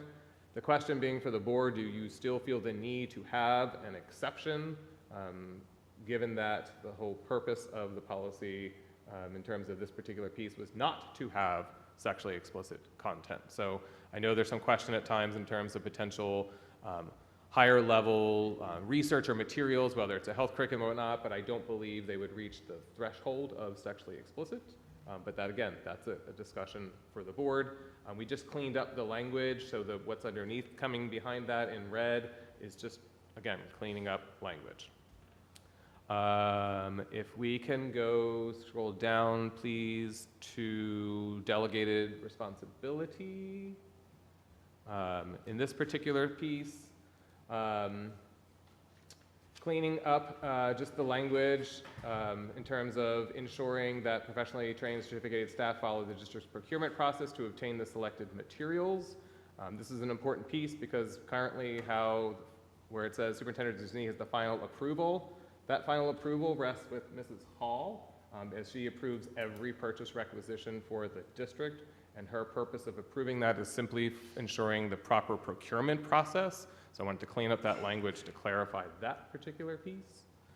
If we can go down to the next part. I'm going to scroll back up for a second, please. Under down, it's not highlighted, but I came across this and it was brought to my attention. The last sentence there, an inventory of school library materials will be accessible to students, staff, and parents, guardians, and community members. That first "and" by parents should come away. Parents, guardians, comma, and community members. That's just going to be a grammatical fix, and we'll come back to that. Also under guidelines,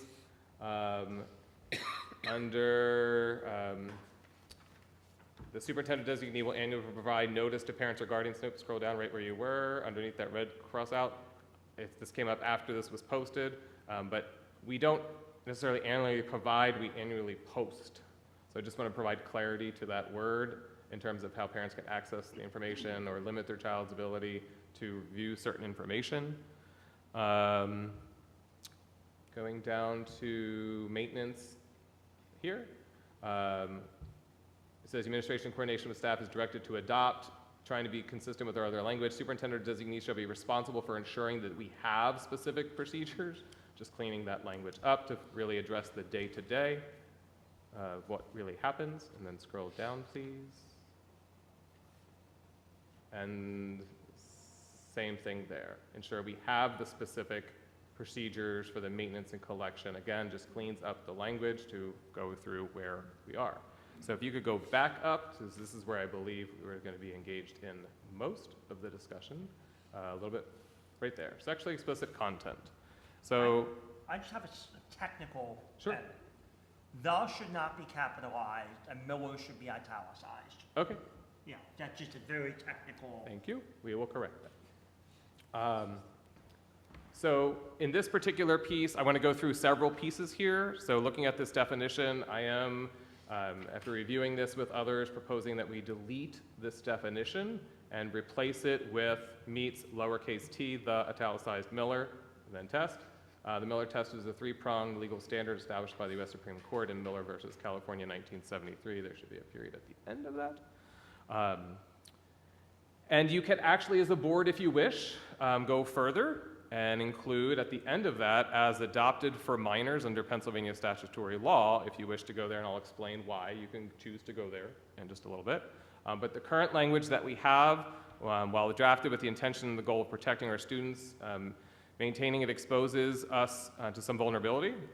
And so to understand why, I think we have to look closely not only from the court side of things, as well as the constitutional piece, the Pennsylvania statute, and then some of the current legal cases that are occurring across the federal court system. So in this existing language, it does talk about encourages an excessive interest in. That certainly is subjective, and there is a holistic requirement, and it is in the policy under the challenge piece that the work is looked at as a whole, but that's not in this definition, which then starts to pose some questions of subjectivity in terms of decision making and how to justify those decisions. So it is important to look at it as a whole. The subjectivity is important, but from the legal standard and everything that I've researched and having conversations with our solicitor and others in this particular topic, we do need to ensure that we are looking at it from its educational suitability in terms of, does it have serious literary, artistic, political, or scientific value? So that value exception is important. That is outlined in the Miller test. I know that this language is a shift, but when you look at where things are currently across the country in the federal circuits, there's split decisions that are coming about, which ultimately has the end result of landing potentially with the Supreme Court. So in the Fifth and Eighth Circuits, there continues to be contested legal battles where some of the state's laws and/or school districts' policies have been struck down because of either not having enough of a value interpretation and/or interpretation of an individual's or in terms of public libraries, for example, in one of the court cases it referenced it that there's a governmental interest in that. And so there's just differences between lower level courts and the federal court as to what is that difference, and the federal court is saying no, that there are some abilities for curating library materials where it can be a form of governmental interest, and therefore the governing body can establish more precedent. And so you have a split decisions between the Fifth and Eighth Circuit. There's currently a case in front of the Third Circuit, which is the federal court that we reside under, that has not been ruled on yet, involving a school district with regards to library policies. And I'm not sure where that's going to go. Again, they haven't ruled on it. So I understand there's initial potential concerns of individuals with regards to the Miller test. It was a court case in 1973, and it also is law of the land from the Supreme Court, but it references adult content. And so one of the pieces that, as a board, that you have the option to go further is not to be tied to adult standards. In Pennsylvania, the U.S. Supreme Court explicitly recognized that what is obscene for an adult may not be the same as what is obscene for a child, and that was recognized in the court case Ginsburg versus New York. And so there is a clause out there known as the variable obscenity standard.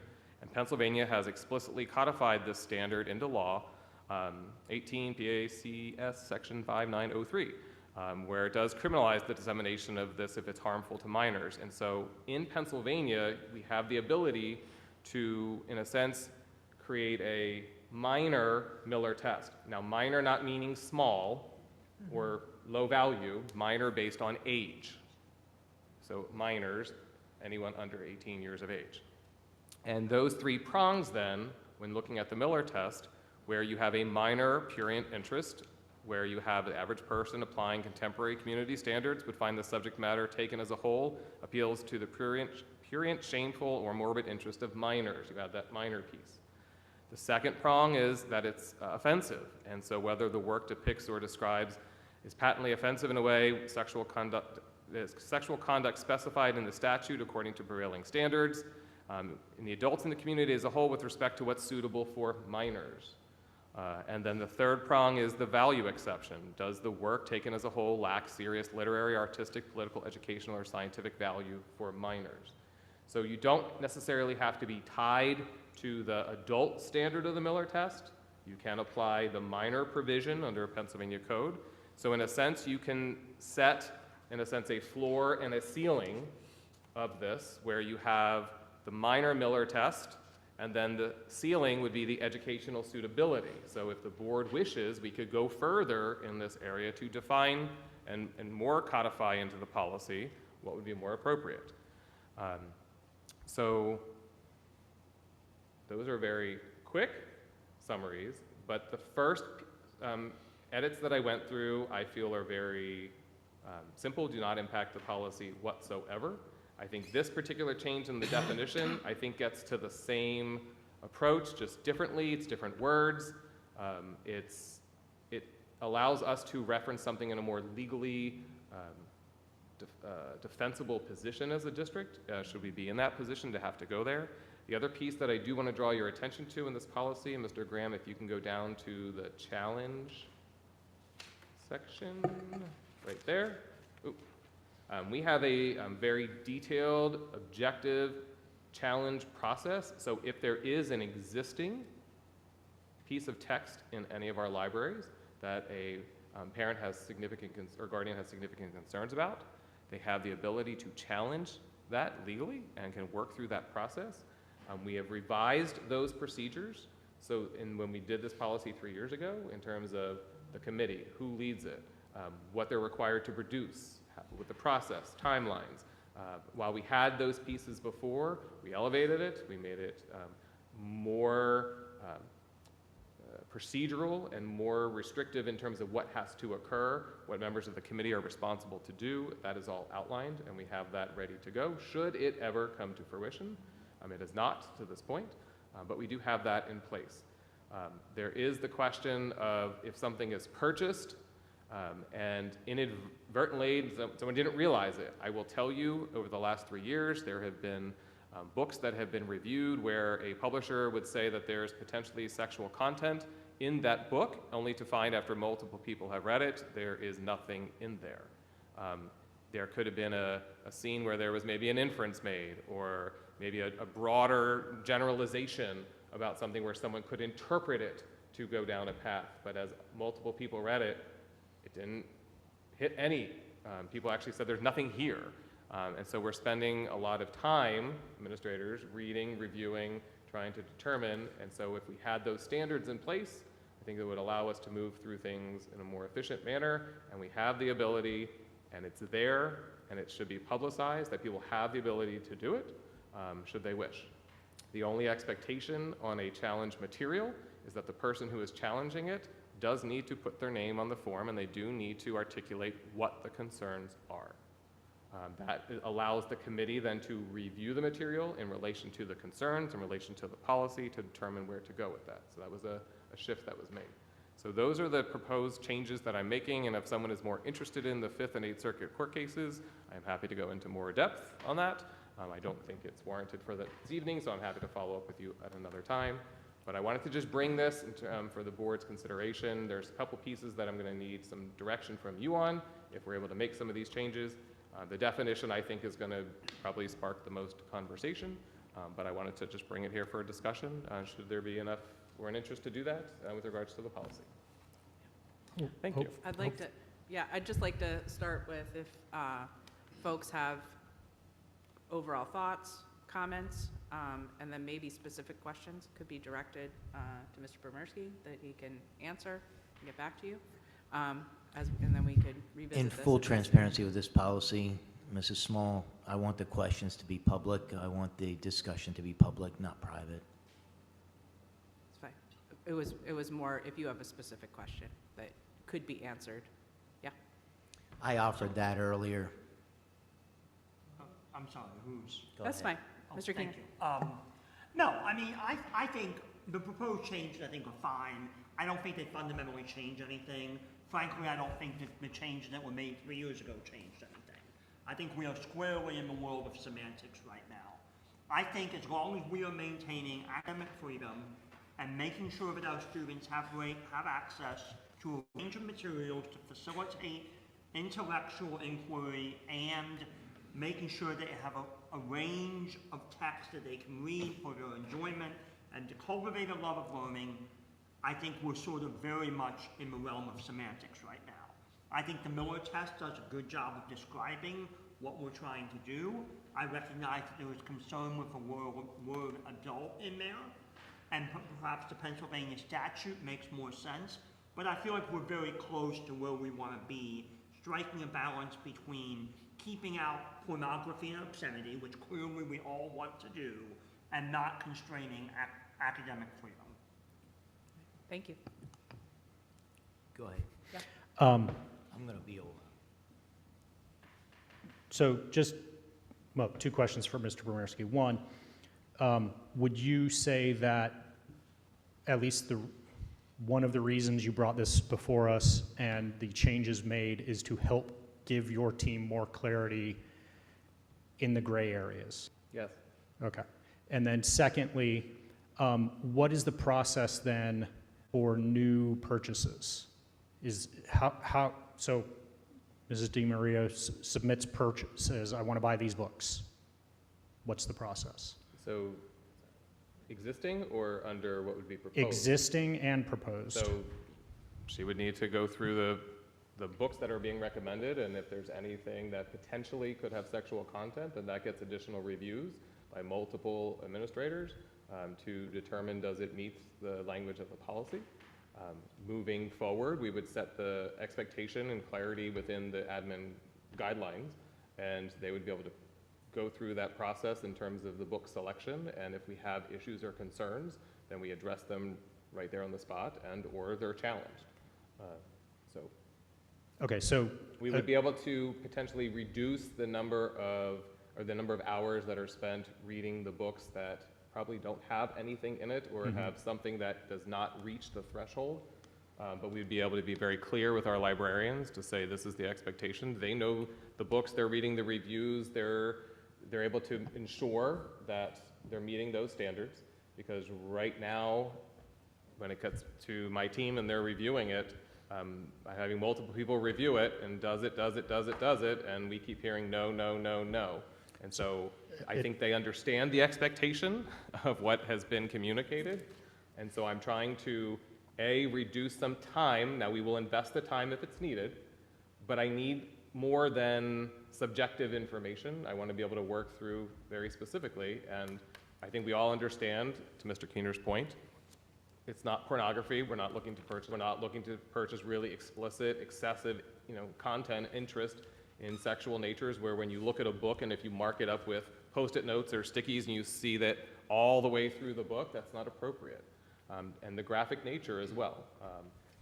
There was a comment made this evening about books being representative of students and seeing themselves within the books. I think our librarians are working to do that, and I think one of the important parts to that is to understand that as books are being written today, there may be individuals who agree or don't agree, but the subjectivity is where we are having difficulty because I have to legally justify this. And so I am looking for more sound direction from a policy, because it was stated in past that myself and others would be held accountable for the purchases, which I understand.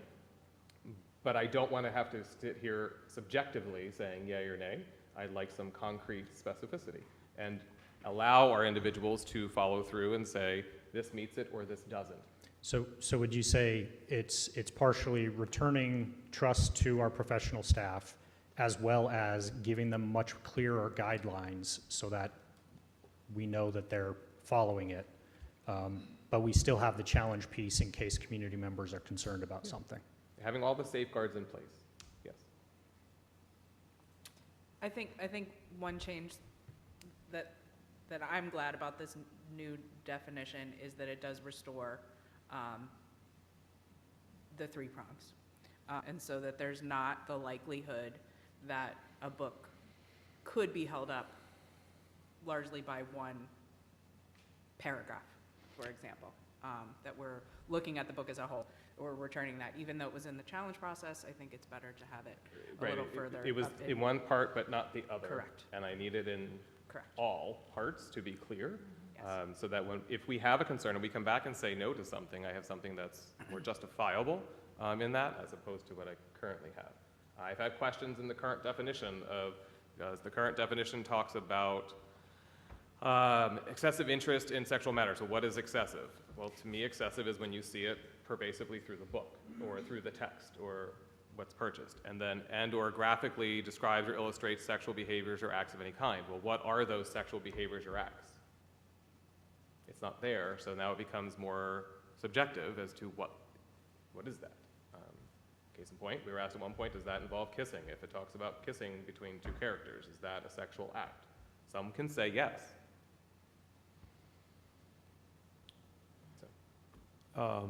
Just two quick ones, and then I'll turn the mic over to Mr. Wogelmuth.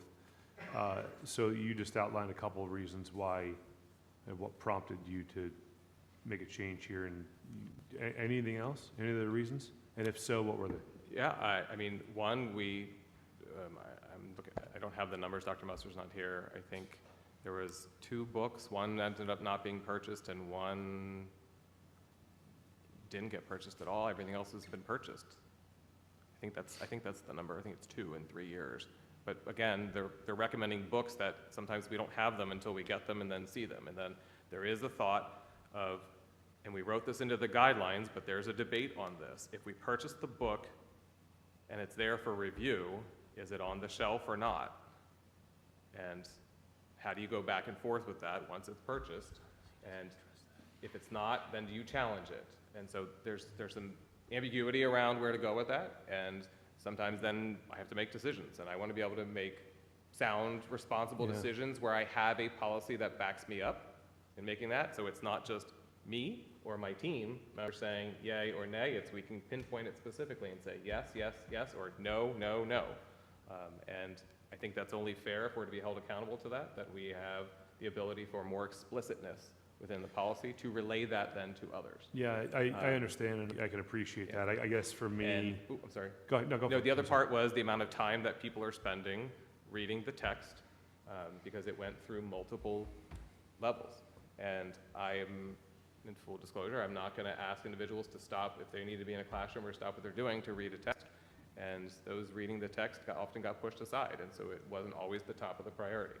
And so that halted process. So then questions came up. Where are we at with this? When's this going? Is this not going? And we'll get to it. We don't have the time right now to do it.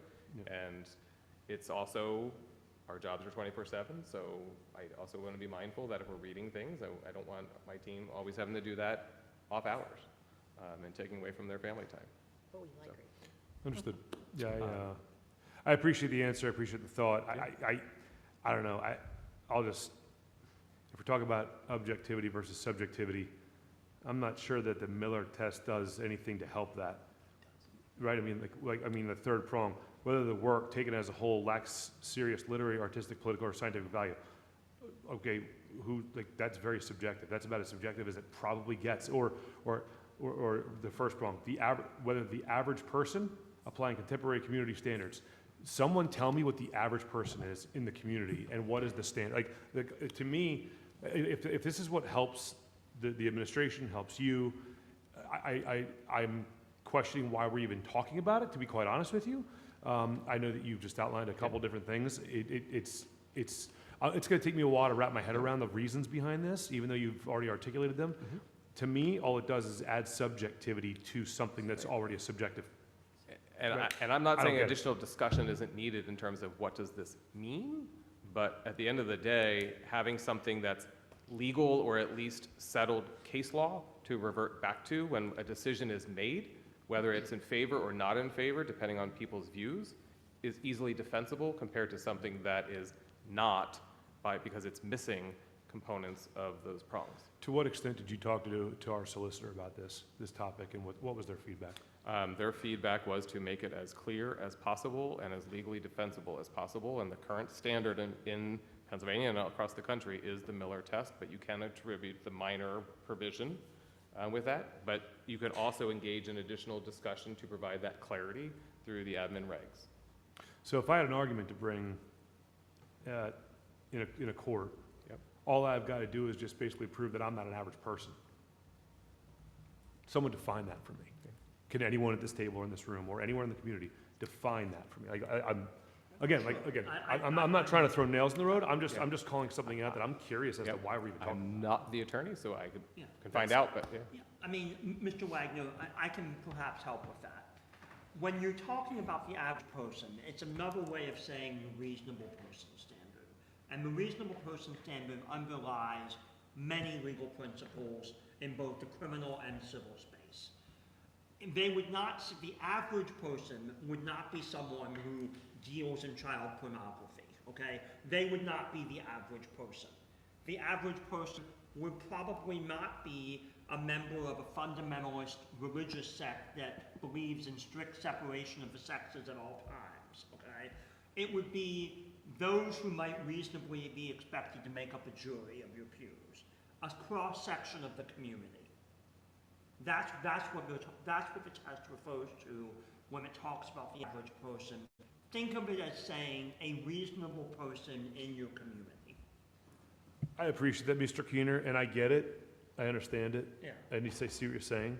Okay. It doesn't change anything in terms of how subjective it is or it's not, right? At the end of the day, like, there are people in this room that think that some things are okay for kids and some things are not okay for kids. But we're all reasonable.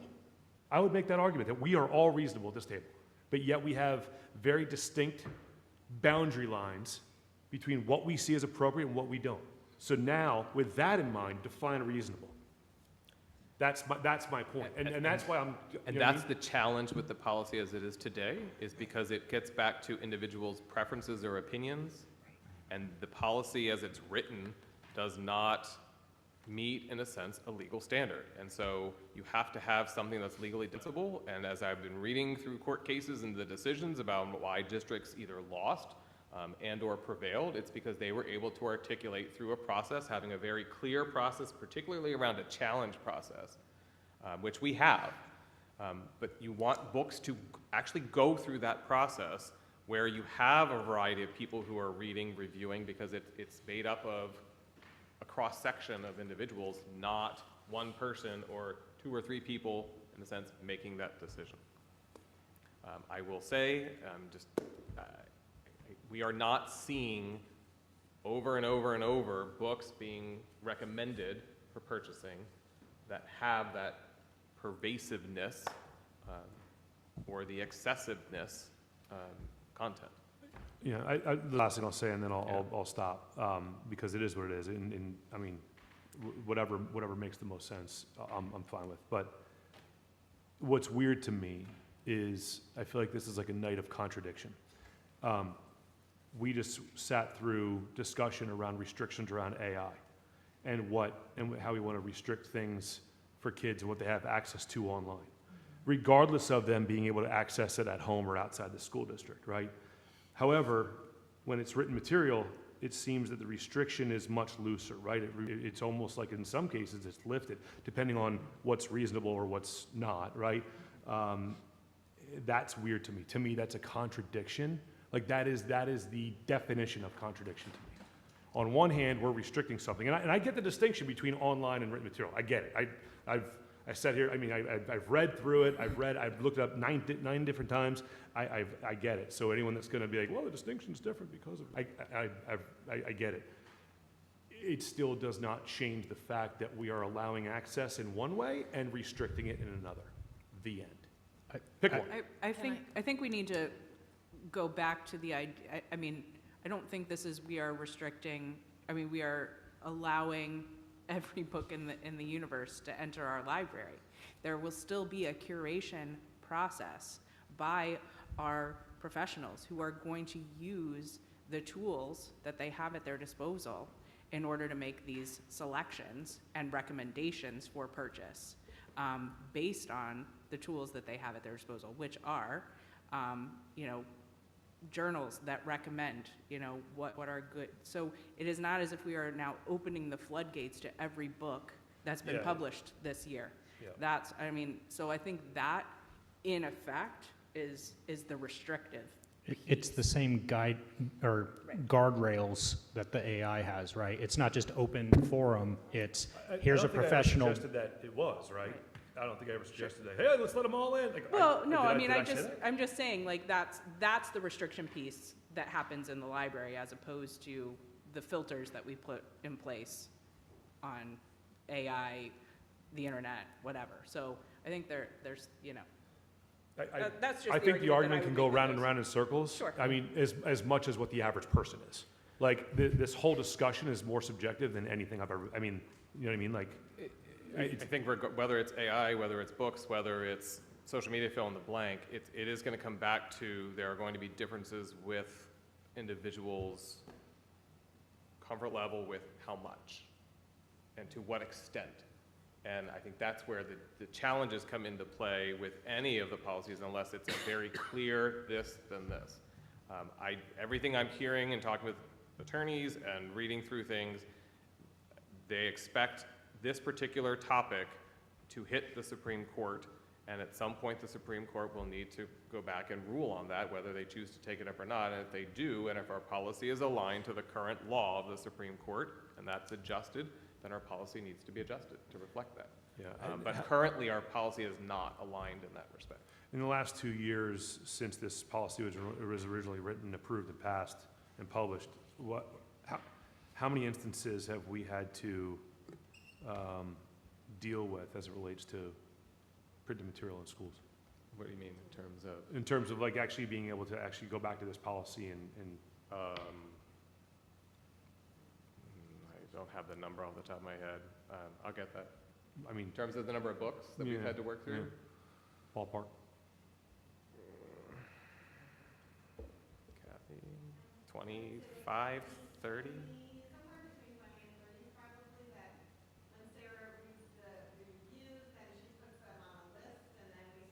Reading?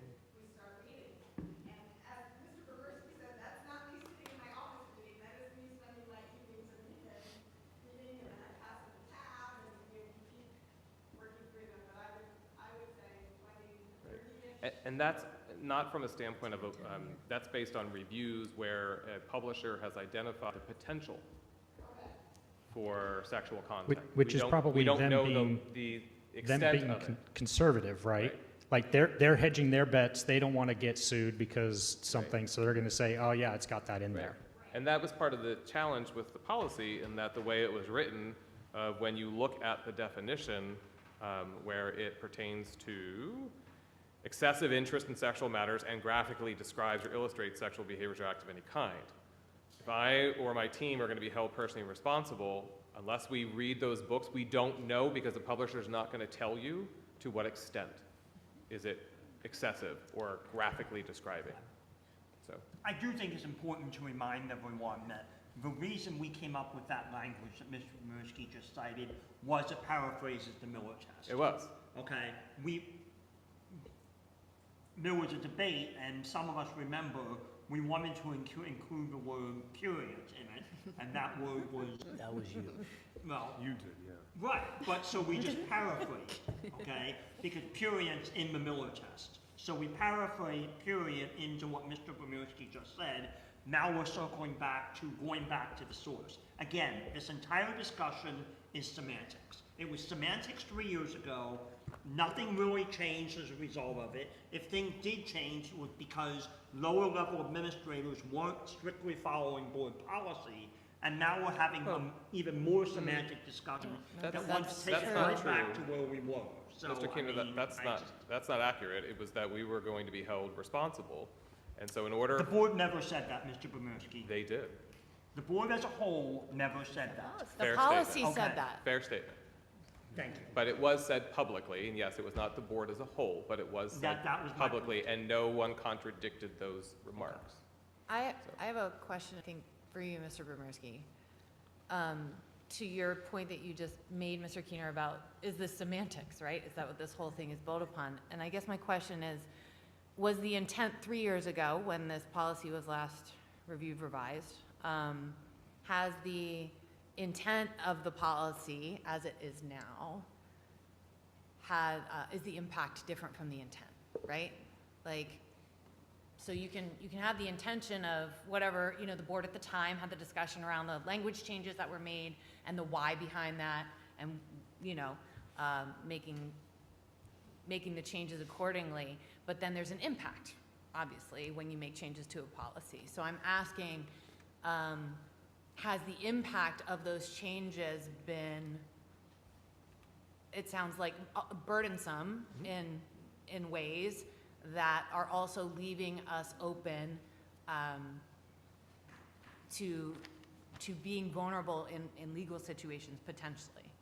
Yes. Which was not the intent, right, Correct. of those changes Yeah, when they that was were made. never the intent. But as we've worked through policy, and as questions have come up, those are pieces that are on thin ice. You're requesting the changes So- based on the impact. I'd like more clarity, more specificity, more alignment legally, to protect the district, to protect those that are working through this, so that we can say we are following policy that's aligned to legal standards. And then that covers everybody, district included. Well, there's a lot to unpack. I'm going to start with the simple. On page 4, what is the purpose of removing materials that meets state or federal legal definitions of pornography and obscenity will not be included in our collection? Why is that being struck? I'm sorry, I did not, because that would fall under the Miller test. Because it would already be covered. It would already be, So- it would be not permitted under the Miller test.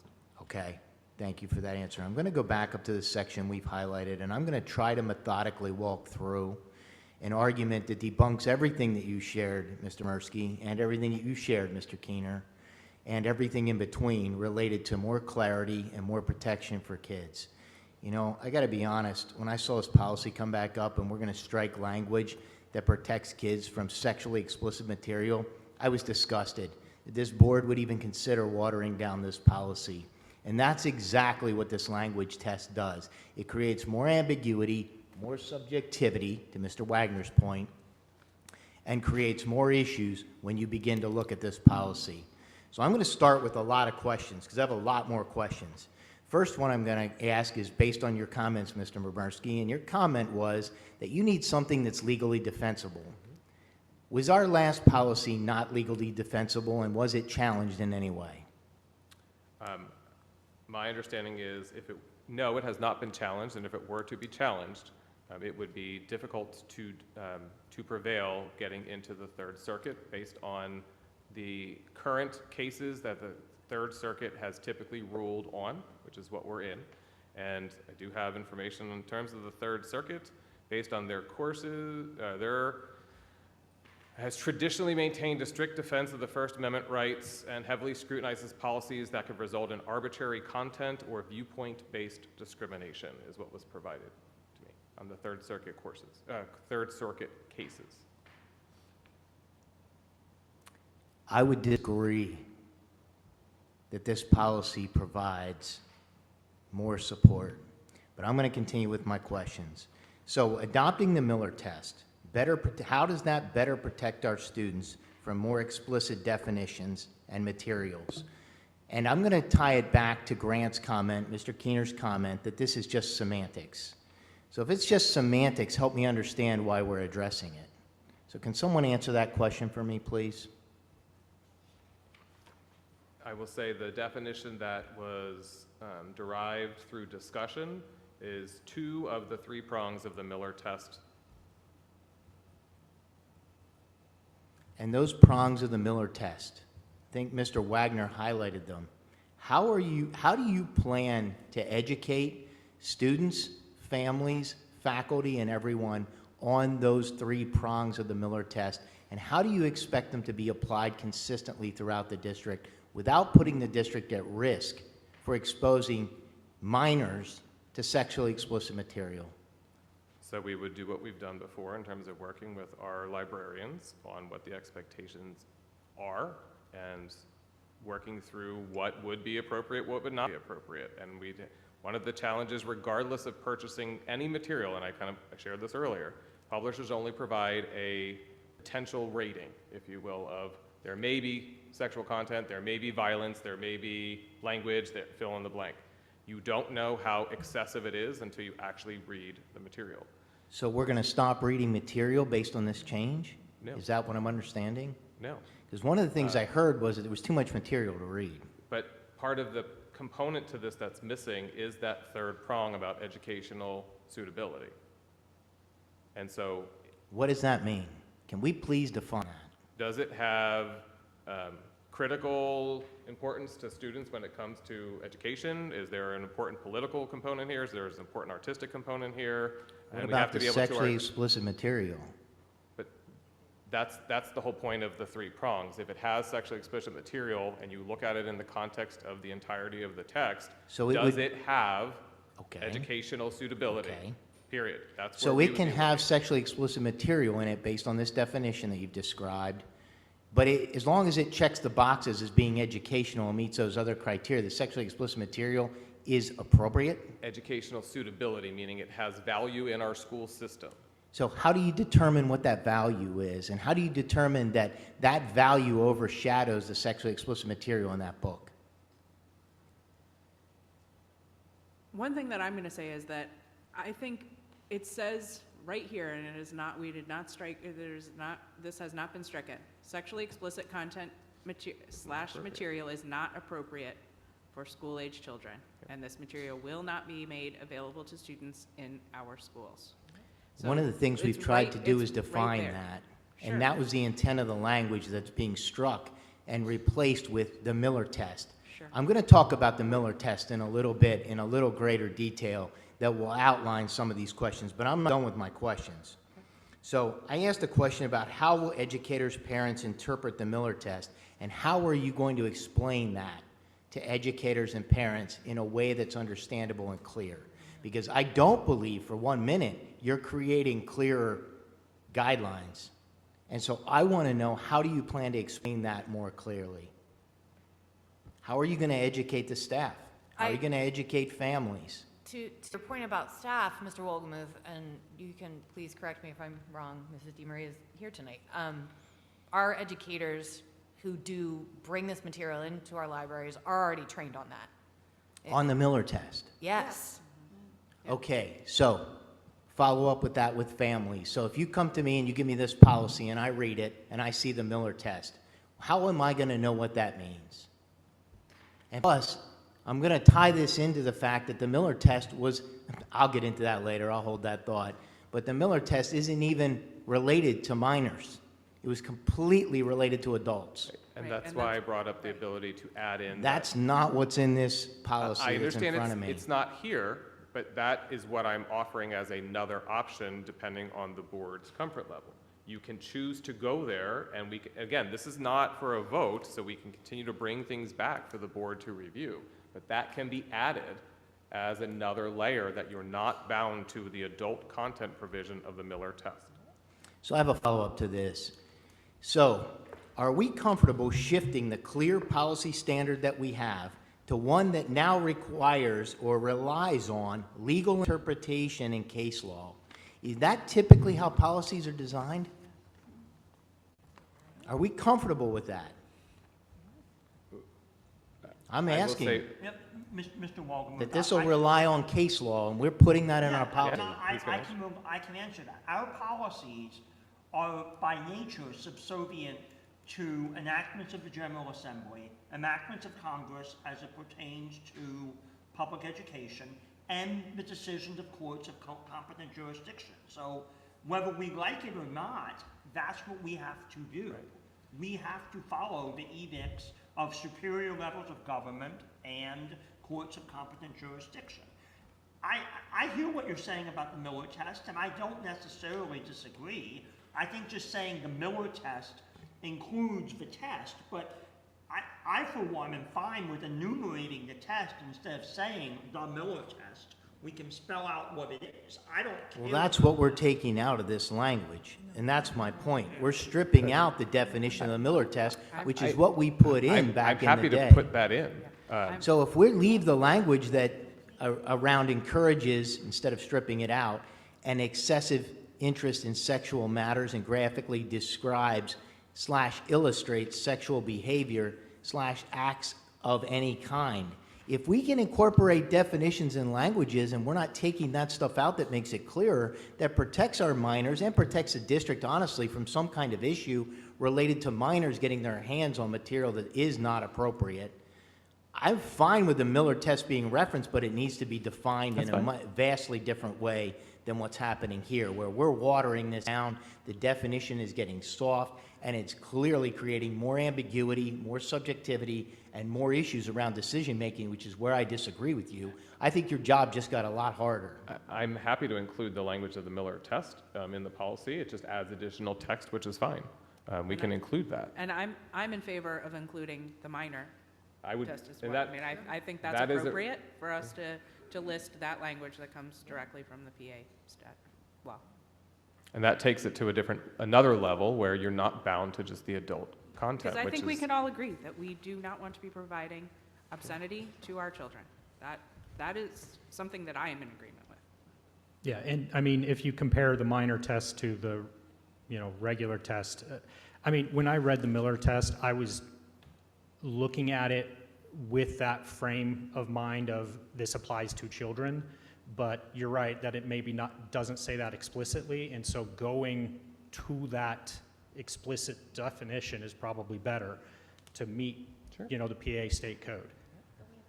Don't we have kids over 18 in K to 12? So How does that typically, work? I don't my know. understanding of this, just from the reading that I've done, is that, so we get into the range of harmful to minors, as that's what the PA law is intended for, and so it would relate to the oldest minor in the building. So, Thank you for that clarification. I've got a couple points I want to share, and I'm going to read them because... Can I ask a clarifying question Yeah. before you do that? So just to continue working on this, include the language of Miller test. There seemed to be consensus around adding the minor component and outlining specifically the content details of the Miller test, utilizing language that's here to make sure it's crystal clear.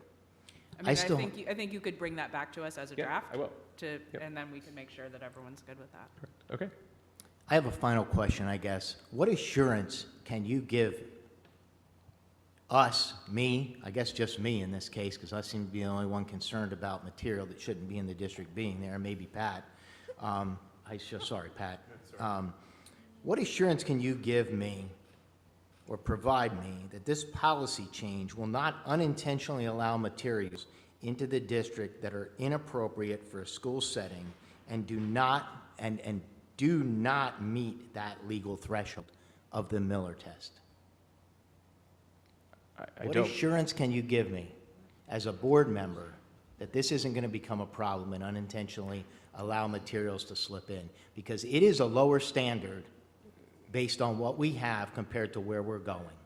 So the assurance I can give is we have a provision in place. If something does come in, unbeknownst or unexpectedly or unintentionally, there is a clearly defined challenge process, and it ultimately can land in front of the board, period, end of story. And that the board ultimately will have the final say if there's any type of issues or concerns through that challenge process. So the goal is to ensure that we are not providing sexually explicit material to our students, period, end of story. Currently today, as the policy is written, there is not 100% guarantee that something isn't going to come through, if not, in a sense, rated by a publisher, or there isn't something that indicates that there's potentially sexually explicit content. It's not getting reviewed until someone either brings it to our attention after the fact. But knowing... It's not acceptable. Unless we are reading every single piece of text that's purchased prior to, we're never going to know 100%. Now, It's not acceptable not to know what we have and what we're purchasing and bringing in. we have the provision based on what's recommended, and if there is something that comes through inadvertently, accidentally, not intentionally, and even if it is intentionally, we have the challenge process to move it out if it meets the definition, and ultimately the board can land in front of you, because I will have to bring that recommendation, and based on the policy language, that I have to make a recommendation for something to be removed, or 2/3 of the board gets to vote it out. Period, and that's how it's written. And I think that's the subjective piece, right, is what definition it meets. So I'm reading this right now. Most legal experts agree the Miller test sets a high bar to prove obscenity, and most books in a school library would not meet its criteria, at least because of their literary value. So essentially what it's saying is that, it's setting a high bar, meaning it means the requirements are strict and hard to satisfy. Even if a book contains sexual content or controversial material, its literary or educational value usually prevents it from meeting the legal definition of obscenity. Right. So the fact of the matter is, like to Wogelman's point, the bar is set in a way that no book is ever going to meet that definition. Right. And so if That's either the I challenge. say or the board says no, based on our current policy, and we are sued and end up at federal court, we're going to lose. If we adjust our policy to include the test, to include a specific challenge process, and you follow that process to a T that's articulated and that there is sufficient documentation and evidence of that process, you have a greater chance or a likelihood, based on everything that I've been either shared or have read, for that board decision to ultimately be upheld. I Now, disagree completely But this with that policy, as assessment. it's written, is missing the third prong, which is going to kick a piece into on the federal court where you'll automatically lose. You will automatically lose if you have sexually explicit material in minors' hands that doesn't belong there. That is not defensible in court under the law. What is defensible in court is that you have protections and policies in place that you can go to court and defend because you're protecting minors. And that's what I'm asking And for. I think you're asking for a way watered down version. What you're asking for is not what you're getting, because I'm not sure you fully understand, and I mean this in the kindest way, Bremersky, I'm not what an you're attorney. asking Yep. for. You are asking for a watered down version that will put the district at risk and will allow for materials to slide in under this new adult Miller law. I would add the minor. regulation, minor law, whatever you want to call it. It is opening up Pandora's box for more material to be brought in without you knowing it, without anyone knowing it, and the standard and the bar for what is maybe turned away today is going to be dropped. If that's what this district wants, I will wash my hands of the consequences of that when something goes awry, because I believe you are absolutely opening yourself up to major problems and major issues. I hear. And to Mr. Wagner's point, he's not wrong. He's 100% right. This creates more ambiguity, allows more material to come in, and it's based off of three principles: the appeals to prudent interest, to the interest of community standards, the patently offensive under the law, because the Miller test asked these things, the three things that you mentioned, and the lacks of serious literacy, artistic, political, or scientific value. I didn't articulate that very well, but the bottom line is those are the things that it asked. Those are all ambiguous, they're all subjective, and they all don't directly address the issue at the hand, which is the sexually explicit material or explicit adult content that doesn't belong there. The Miller versus California in 1973 was a criminal case, and it was designed to address adult issues, not designed for K-4 education. And we're trying to take that and we're trying to put a round peg in a square hole. It doesn't work, and it's not a good idea. I don't disagree with you from what you just said in terms of the Miller case. That was the intent, but you have the ability, again, if the board doesn't want to do that, that's fine. But I would suggest, because you have that ability, to add minor and connect it to the Pennsylvania statutes that are outlined, so you have something that is at least more legally defensible should we get challenged on a decision. Keyword, should we? We haven't been, but it's possible at any time too. And I'm trying to look out for the best interests of the district to ensure that we have something legally defensible. We can use this language. We're missing a third prong. That needs to be added on the legal side of things based on everything that I've been told and what I'm reading. That seems to be the missing piece in the court cases that are losing in different circuits. The Third Circuit does have a different bar in which they operate on in comparison to some of the other circuits. The Third Circuit Court heavily sides, based on review of cases and what has been shared with me from our attorneys, more in line with First Amendment rights. And that's fact. That's not me. I'm not an attorney. That's been shared. But collectively as a board, we'll follow the policy as it's written, if that's the desire. If we can make some changes, we can use this language, we can define the Miller test. I don't think it's watering it down. Yes, this policy as well as the Miller test, there are those pieces of them too, in terms of it makes it a higher bar, it's harder to get rid of things, et cetera, in terms of text. But everything that I'm reading or hearing is if you have something that's more legally defensible from a policy standpoint, and if you're challenged, you at least have a starting point where you are attempting to follow the law that's established by the Supreme Court. We're just missing a piece. I'd also like to point out that the same folks that, this starts with professionals who do the reviews and are literally trained to do the reviews. These same professionals who are developing our AI curriculum very intentionally, to your point earlier, Mr. Wagner, I heard it differently than you did. These same professionals that are developing our AI curriculum and implementing it in in our grade level and age-appropriate, cognitive developmentally appropriate stages are the same folks, you know, who are evaluating material. So this is literally their forte. It is what they are trained to do. And we have processes in place that if something should arise, that we are covered and we can handle it as it happens. But for the majority, and what Mr. Bremerski spoke to earlier, that is not what's occurring. So, yeah. Even if you wanted to keep the definition as it is, I'm just asking, keep it that way and just add the third prong. If, to Mr. Keener's point, from a semantic standpoint, this is in a sense the Miller test, just add the third prong. Like that protects us as a district that we have all three.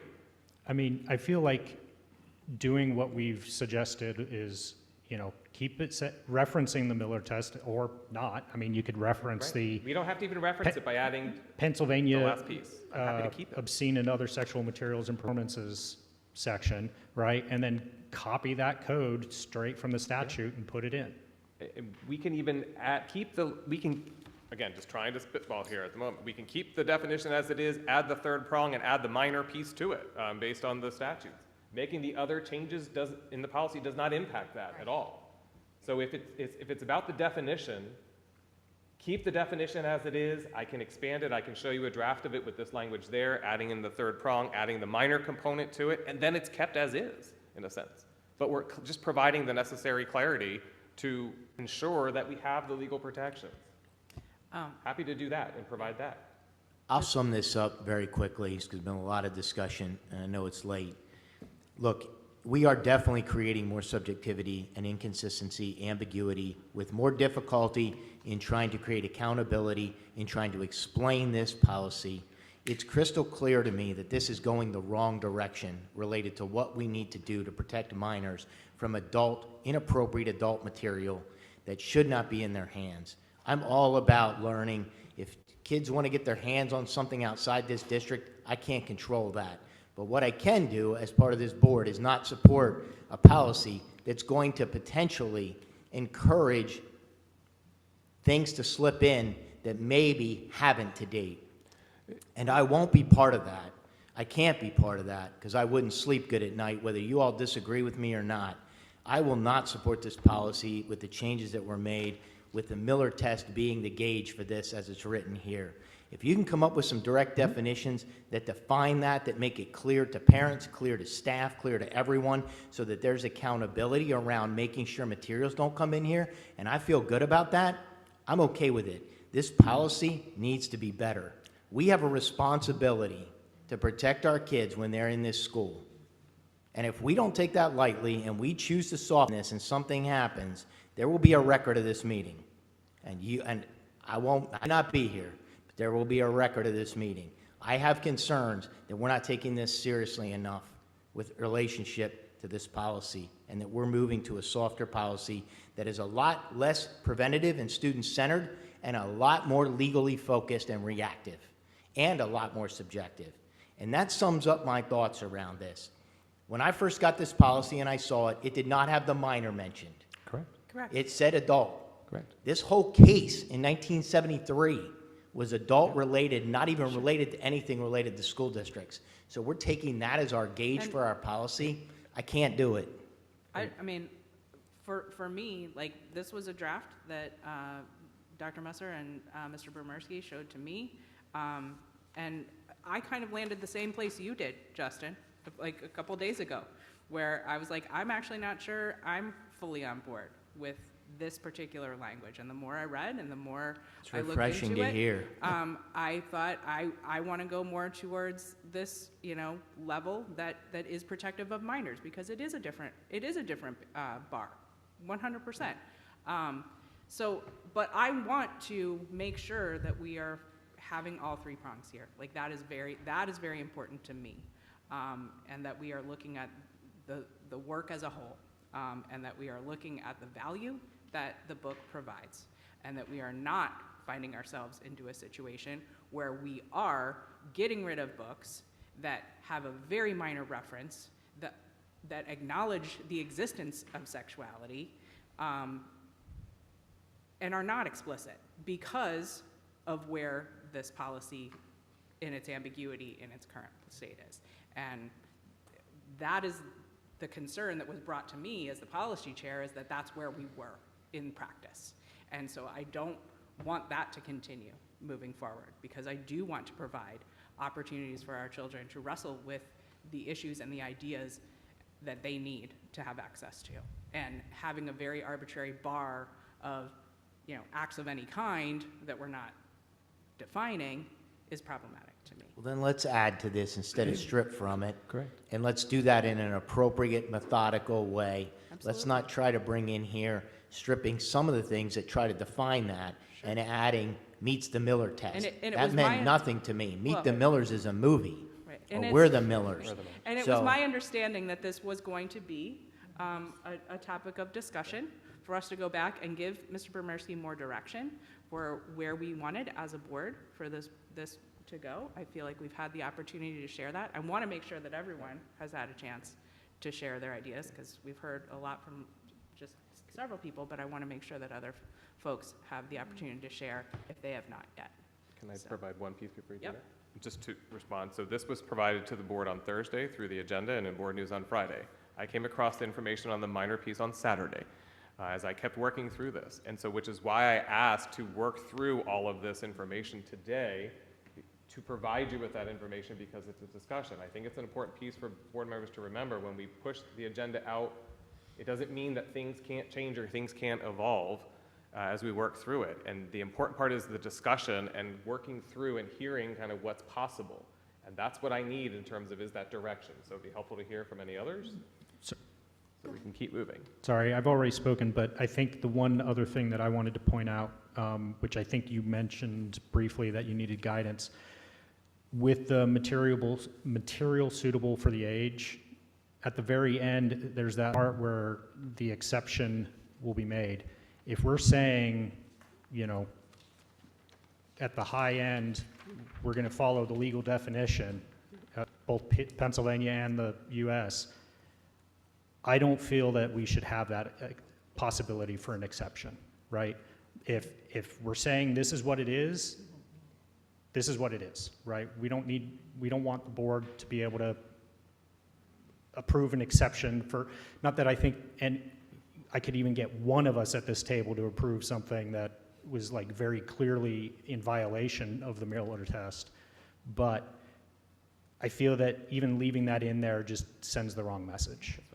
And that's a board decision. I mean, my thought on that is that you actually don't need, I agree with you, Mr. Best. I don't think you need the exception. There would be no need for an exception, because throughout the entire process, as outlined everywhere else in the policy, no exception would be needed ever, because we wouldn't get there. I've been very quiet all along, and I've been listening and digesting everything, and I want to just make a couple of points. To me, that third prong of the Miller test is very important, because I feel that looking at a work in its entirety as a whole, again, not cherry picking a line or a paragraph out of an entire novel, but what is the overall value of the work as a whole, is very protective. It helps guide us in, some of the classics that would be removed from our collections without that third prong. That I think many people would be like, oh, but everybody needs to read that book. But they could be challenged without that third prong. And that helps guide the ambiguity of the first, that may be present in the first two. Then when you're looking at the value of the work as a whole, that can settle where there may have been ambiguity in 1 or 2. 3 fixes that. I also think that it goes without saying that there is not one person around this table that would want obscene material in this school. That should not even be a question, that we are here for the benefit of the students of this district and want the best for them, for their education, for the fulsomeness of their education. Somebody, I think it may have been you, Ms. Small, used the word wrestle with difficult ideas, and that is a skill they need. They need to sort out and wrestle in privacy, to read a book, to think about it, to wrestle with it, and then say, this isn't for me. I'm going to put it down. I'm not going to finish reading it. Or this is guiding me in a place that really answers a lot of questions I have. I just truly feel that the work as a whole and giving kids that opportunity is very important. I am 100% behind the suggestions that have been made about, clarifying the definition. My preference would be to use the terminology that is defined within the Miller test. I think that's a stronger defense if that's what we're looking for. To have that legal defense would be to use the actual language of those three prongs of the test, and to add that component of the minor, the protection for minors. Yeah, that's what I would say. And just a reminder, we have the element of the whole. It's just not in a different part of the policy. It's just not in this piece as well. Yes. So it's there. Okay, others? Yeah, I think adding the Pennsylvania code to specifically say minors is very important. And I actually agree with Mr. Keener that the changes in the policy don't really change anything besides adding that third prong with the Miller test, which is important. But I also don't think that even with these proposals are a step in the right direction, but I don't think that it fully makes it clear for our staff and administration on what material is and is not acceptable. And I think that we do need to go a little further to provide that clarity for them. And I also think that would help with Mr. Wohlgemuth's point on making sure we don't have material in our schools that shouldn't be there, which, again, no one at this table wants that. Correct. Anyone else? We will keep working and bring it back. And this Thank isn't you. the last time we need, if he brings a draft back, certainly you have the opportunity to share your thoughts. Can I ask a favor? This is a process favor. When we have a policy like this that you know is going to be challenging and controversial, the first time I see that in board news or on the agenda is not a great timing. I would much prefer to be able to address some of my questions and some of my concerns before the meeting, maybe talk through that. I'm not asking to do that outside. It wouldn't be with a group. It would be fine it wouldn't be under the Sunshine Law and an issue there. But to see it for the first time and then have it pop up here with this level of a policy that creates, and we know is going to create a lot of emotion, a lot of concern, and has had a lot of controversy around it, it would be nice to have that information ahead of time. We got it Thursday. We did. That's not much time. I'm talking about weeks. If we're going to be bringing this up for discussion, surprise, here it is. It was not on the agenda for review, on this regular review. What? It was on the agenda for tonight. No. It wasn't, rephrase that. My understanding was there were concerns brought forward about the policy, and that's why it was added. No, I've been working on this for a while, and it was. It would have been nice to know that this policy was going to come before us before it hit on a Thursday. I didn't know we were looking at this policy again until I saw it days before. Yeah, and it would have been nice to be able to digest more of that. Instead, it felt crunched. I think that's a reasonable request. If there's something, and we all know what the hot button policies are. If just throw something in board news that says, hey, we're looking at policy 109. We're looking at policy 123.1.